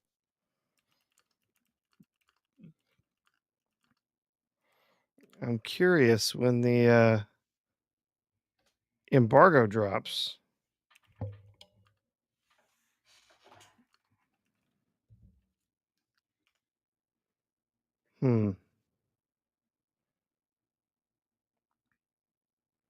The review embargo lifts on the 29th, but I'm not seeing any reviews yet. Jason Webster asks, Price, where do you think you are with formulating your list of your favorite films of 2025? until now, I'm trying to think of movies that like really didn't suck. F1. F1 was a pretty good movie. I was only able to review it here on the stream. I actually saw an early screening and then I reviewed it here on the Night Owl.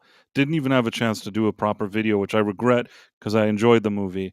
I thought that like F1, even F1, just so you know, it's like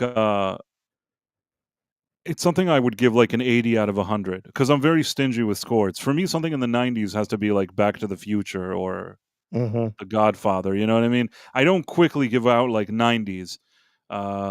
But I think that F1 is an 80. The reason why is because F1 doesn't really reinvent any wheels. It doesn't do anything groundbreaking. Oh, no pun intended. Doesn't do anything groundbreaking. There's nothing spectacular about it. It's just it's done well. It knows what it is. It does it well, and that's why I would give it an 80. And 80 like with a recommend. Like I recommend you see it. It's a good movie. I'd give it an 80 and I'm perfectly fine with that score. That's probably until now I'm trying to think. That has to be one of the better movies I've seen this year. Let me see if I saw anything else. What else was there this year? Mickey 17 wasn't good. Novocaine wasn't the best movie, but I didn't necessarily hate it. I mean, you know what? It was passable, passable entertainment. I was somewhat pleasantly surprised by it, but it's not an 80. You know what I mean? I don't know if I gave it a 70 or something. It's okay. Trying to think what else here. I think that Wolfman, did that get like a 60 out of me or something like that? I don't even know why. I was probably generous. Pamela Anderson's got something in the 60s. I don't even know. Maybe that was already in. Was that still in 2025, or that maybe came out in 2024? I don't know. In any case, Den of Thieves wasn't very good. Neither was The Last Shoulder passable. Bob Dylan, I think it was in 2025. Yeah, I mean 2024. There weren't a lot of great movies that I've seen this year. Honestly, I can't think. I enjoyed A Working Man. Not everybody liked that movie. I enjoyed that movie for what it was, and I enjoyed F1. It's kind of sad that those are probably my top movies of the year because I can't think of anything else. That's probably my top movies until now. A Working Man and F1. Such a low bar. Oh, there's another movie I saw that I found myself enjoying, and I enjoying more than I thought it would, and it would be something I didn't do a review, but I would probably give it something in the 70s. Everybody hated this movie. I actually kind of liked it. It's called Drop. I thought it was fun. It was a low budget movie that I thought made the best out of its low budget situation. It's preposterous and absurd, but there's a certain charm about it that almost felt like a throwback to a type of movie maybe that they used to make. So I kind of enjoyed it for whatever it was. Something in the 70s I would give it. Don't know exactly how much. So Drop, what am I looking at? Drop, F1, A Working Man. Man, that's really slim pickings, Professor. It is. Yep. Is there anything else that I forgot, like a good movie that I forgot about? I feel like anytime we see a movie, we just sit here later and laugh about it. Like there's nothing, there's nothing. We weren't impressed once. Like there was nothing good that happened. Oh, someone was asking. Empress and M was asking about the XP thing in the live chat on YouTube. It's a new thing YouTube's doing. Like where if you write more messages, as you chat, you get experience points, but you also get more experience points for sending like super chats or being a member. And so you get more points and you get pushed up to the top of the leaderboard for XP. And then then you get the little label next to you. Yeah. It's rather silly. Yeah, I haven't seen anybody who actually likes it, Empress. it kind of seems silly. like they probably thought that this thing would like increase engagement or something. But honestly, I saw it a few times, and then I saw it. I don't even pay attention to it now. It's like I Yeah, don't even look at it. it's very Twitch-like in the way Twitch chat does stuff. And yeah, I'm not. I don't particularly like it. I will say overall, the Twitch chat is actually the platform they use for chat is better than YouTube's chat. It has a lot of benefits to it, especially if you're modding. But yeah, the this new edition of the points and uh, stuff like that, it's kind of weird. I don't really get the point of it. Oh, look, I'm number one chatter because I chatted a whole bunch of times. Congratulations. I'm gonna be honest with you. I almost never use Twitch at all. I don't even care for that platform. I know that some people Yeah. live by it. I have nothing to do there, and I don't Yeah, think no, we I used broadcast to there. spend quite a bit of time there, and I still have I've got a couple of friends that still broadcast over there. They do their kind of their regular thing over there, but yeah, I mean, for a long time, I spent a lot of time, especially during COVID, when during lockdown and stuff. I spent a lot of time. They launched a Mystery Science Theater 3000 channel over there on Twitch that was live 24/7. And oh man, during the dark days of lockdown, I spent a lot of time over there. I met some cool people over there. Some of them have followed us over here over the years, uh, but and I hang out with them in other places as well on Discord and so on. But yeah, I used to spend quite a bit of time in their chat, and then spent a lot of time modding over on that channel again back during COVID. But yeah, I mean, it's a solid platform, especially like I said on their chat side. But man, there's content creator wise, man, it's a real mess over there. They've decided to hitch their wagon to a lot of really awful people. So Yeah. it's not pleasant in that term. And then, it's so they're totally inconsistent with the rules sometimes, which really pisses people off. I know people who've gotten their channels pulled down for weeks at a time because they violated some little thing. Like they showed some YouTube video that had some kind of violence in it or something that somebody didn't like, or that there was one time channel got taken down because they showed a video, old television commercial that showed a baby's naked butt because it was like a diaper commercial. And their channel got Oh. taken down because they said you showed an underage child Oh man, that's dumb. in a level of undress, and that is against our terms of service. And so their channel got taken down for a week. And they lost tons of money and time and all sorts of stuff to trying to fight this. They're like, we showed an old commercial where they had a baby. It's like we didn't show genitalia or anything. It was just a baby's naked butt because it was a diaper commercial. And they're like, nope, doesn't matter. You showed according to our rules, that's child pornography. It's very weird. Yeah, it's crazy. And then they'll let people like Amaranth. She'll break rules left and right every single day. They'll let crazies, talk about all sorts of stuff and bring literal terrorists onto their channels to give them a platform. And you know what? 24 hours, slap on the wrist, whatever. And then it's back. They're back to doing the same things over again, and they'll do it. It's like Amaranth. She breaks the rules practically weekly, and she's gone for a day or two, and she comes back, and it's just absurd. And they do it because that's how they make money. If they got rid of some of those people, yeah, if they got rid of, if they said no, you've broken the rules one too many times, you're gone. Well, they would lose tons of money, and so they won't get rid of them because they've got a profit motive in keeping these people around. It's ridiculous. Oh. I agree with you. I've never been big on that platform to begin with. I understand maybe some people like it. Cable Levine says, I don't understand the appeal of watching someone else play video games. I'll tell you what. I think that if there's a person that you feel a connection with and you like hanging out with him, having him play video games or her and just kind of hanging out with them, that is something that people feel good about and enjoy. And I don't want to take that kind of enjoyment away from people. I once played like a retro video game, and there were some people in the chat and they're like giving me advice, and it was kind of fun. It was fun, a fun experience for me. It was sort of fun experience for people in the chat, I would hope.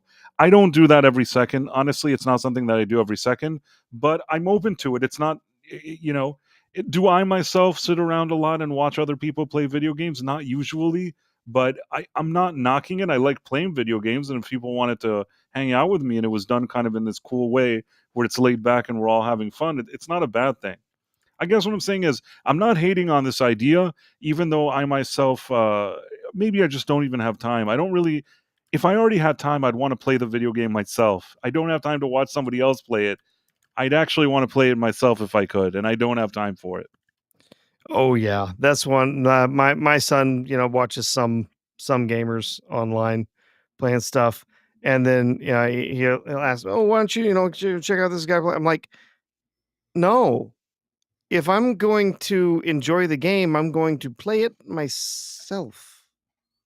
Like I want to go play the game myself, have the challenge of playing through it on my own and enjoy discovering the story on my own, not somebody else who's in the driver's seat making the decisions and doing like whatever. Like I mean, I understand there's the whole thing. Like my wife will kind of hang out. She'll watch me play games, or she'll watch my son play games because she's like, well, I'm terrible at games. She's like, I'm not going to play this game because I'm not any good at it. So I'm fine just sitting back and kind of watching everything unfold while you play through it. But it's it's a totally different thing. Like, oh, I'm just going to sit back and just watch somebody else play this game, do things their way. And part of that, I guess, is why you do find specific streamers who people gravitate to, because they're playing the game in a way that is interesting to them, right? Right. But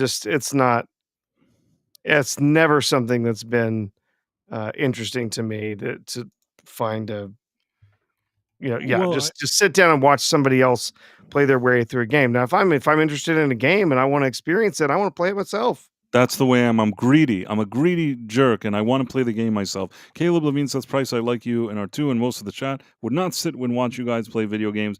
That's cool, man. I'm not offended. It's a certain kind of activity.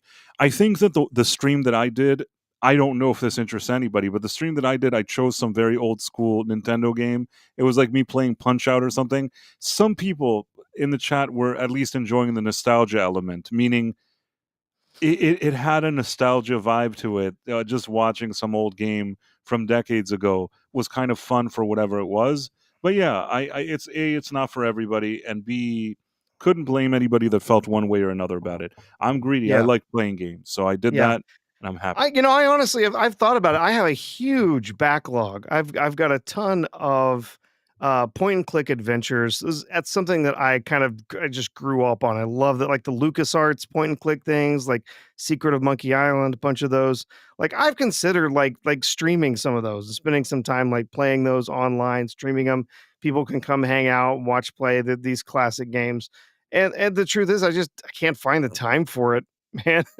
I can't find the time to like, where am I going to squeeze in 3 hours of me sitting around playing, part of Secret of Monkey Island or Maniac Mansion or whatever. Like I would love to. And I've considered like how I might squeeze it in, what I would do with it, and how I would, include people in the chat and everything. But it's just like, when? I don't know. By the I'm way, just so busy with other stuff. But before we wrap up, I just forgot to tell you, this is a dumb thing, and we can go over it in 1 second. Kevin Feige today made some excuse in some interview in the past few days that the reason that Captain America didn't do well with Anthony Mackie was because it was the first one with Mackie and people were used to Chris Evans. I don't know what kind of comment he was trying to make. It sounds like the biggest throwing of Anthony Mackie under the bus ever. And you know what? I'm really sick of Kevin. You were saying about retiring, really sick of all of his excuses. The truth is, Anthony Mackie, they should have never put that whole Captain America to begin with on him. I don't think that was fair to him or his character. People liked him already, and I don't think that they handled that whole situation well at all. But that's my personal opinion. And really, as a lot of people were probably saying, that even if you would have taken Captain America Strange New World and you would have removed Anthony Mackie, put Chris Evans in there, and given them the same lines to say, it would have been an equally crappy movie. Yeah, agreed. I would have been even more embarrassed for Chris Evans because at least Chris Evans had a run where like you actually believed he was Captain America. Him being in that movie would have been somehow even more embarrassing. And I don't even like Chris Evans on a personal level. He seems like a douche, and somehow I would still feel bad for him, me imagining him in that movie. But that's all I have to say about it. And I guess the dead man says, I'm out. Oh, what happened? I don't know. In any case, was it something we said? What did we do?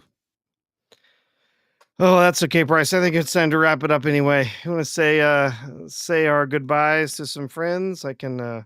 Let's do it. Where's the? Here, I'll send you the Rumble names here. Okay. I think I got everybody, and then I'll put. So on Rumble we have Bingo, Hazmat, Folsom Lockdown, Elizabeth Quince, One Dirty Bird, Double R Star, Empress NM. Based on what I see that there's a lot of other people, hanging out with us on Rumble, and it's fine if you're not active in the chat. But if you feel like liking and following us, and if you're not already signed up for Rumble, you should definitely sign up for that. It's a great platform, so you should do that. The Dead Man is sleepy, as are we. And then if you're on YouTube and you're hanging out with us, like and subscribe. And now I guess, Professor, you can say whoever's on YouTube. Sorry, didn't mean to interrupt. I thought we were going to the names. No, you do. FKHC 2005. Thanks for joining us tonight. Tim Hayes, Davion Donaldson, Samsung, Yitis, Mer Rockstro, Caleb Levine, Jim Noxious, The Dead Man, Pete Roble, Tomahawk 511, Void King, Air Cole DiStefano, Dan M, Marla Sherendorf, Sean Green. Sorry, Sean. Mars, Monkey Max, Stephen Mac, Robot Head, Isaac 556 X45, B-Man, Irwin's Sentient Potato, E. Clay Thomason, Mark D with a C, I have New Dick, Harry Taylor, Empress in M, Midnight's Edge After Dark. Hey there, Tom. My canine dog, Anem, English Batchers, Massgrave, Jimbo Kilo, Superior Nav, Facultino 93. I forget how he pronounced that. Obi Stunks Kenobi, Granola Grin, and Jason Webster. So I think we covered everybody there. And again, if we missed out on you, or if you're just kind of hanging out and just watching the show, we still appreciate you being here.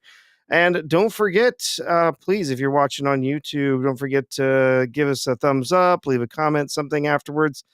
That because YouTube is changing the rules on everybody, and now they're only counting views if you've interacted in some way. So we need those thumbs up and those likes and subs those and all that comments and subscriptions and whatnot, so that we did you show plug? YouTube that you're paying attention. Yep. Did you plug everything you wanted to plug? Feel free to mention anything you're on or anything you're doing, Professor. Oh, yeah. Really the only other thing during the week would be B-roll stage. Be on B-sides Friday at 9 p.m. Eastern, 8 Central, and that'll be show 99. You want to join us for show 100, Price, in a couple of weeks? Sure. Whenever that happens, tell me. I'd love to join. Yeah, I will drop Adam a note and see if he's been a little troubled recently with the platform that he's been using to stream. He was using EV Mux, and it finally broke him, and he's stopped using that, and he's moved over to using Restream, and so he's still figuring that out, but I'm certain he would be interested in having some guests for the 100th show. I'd love to do it if I will. there's a I space will. available. I'd love to do Oh, it. I'm sure there is. Well, I'll drop Adam a note and let him know, and he can get in touch with you. Cool. All right, man. That's all I got tonight.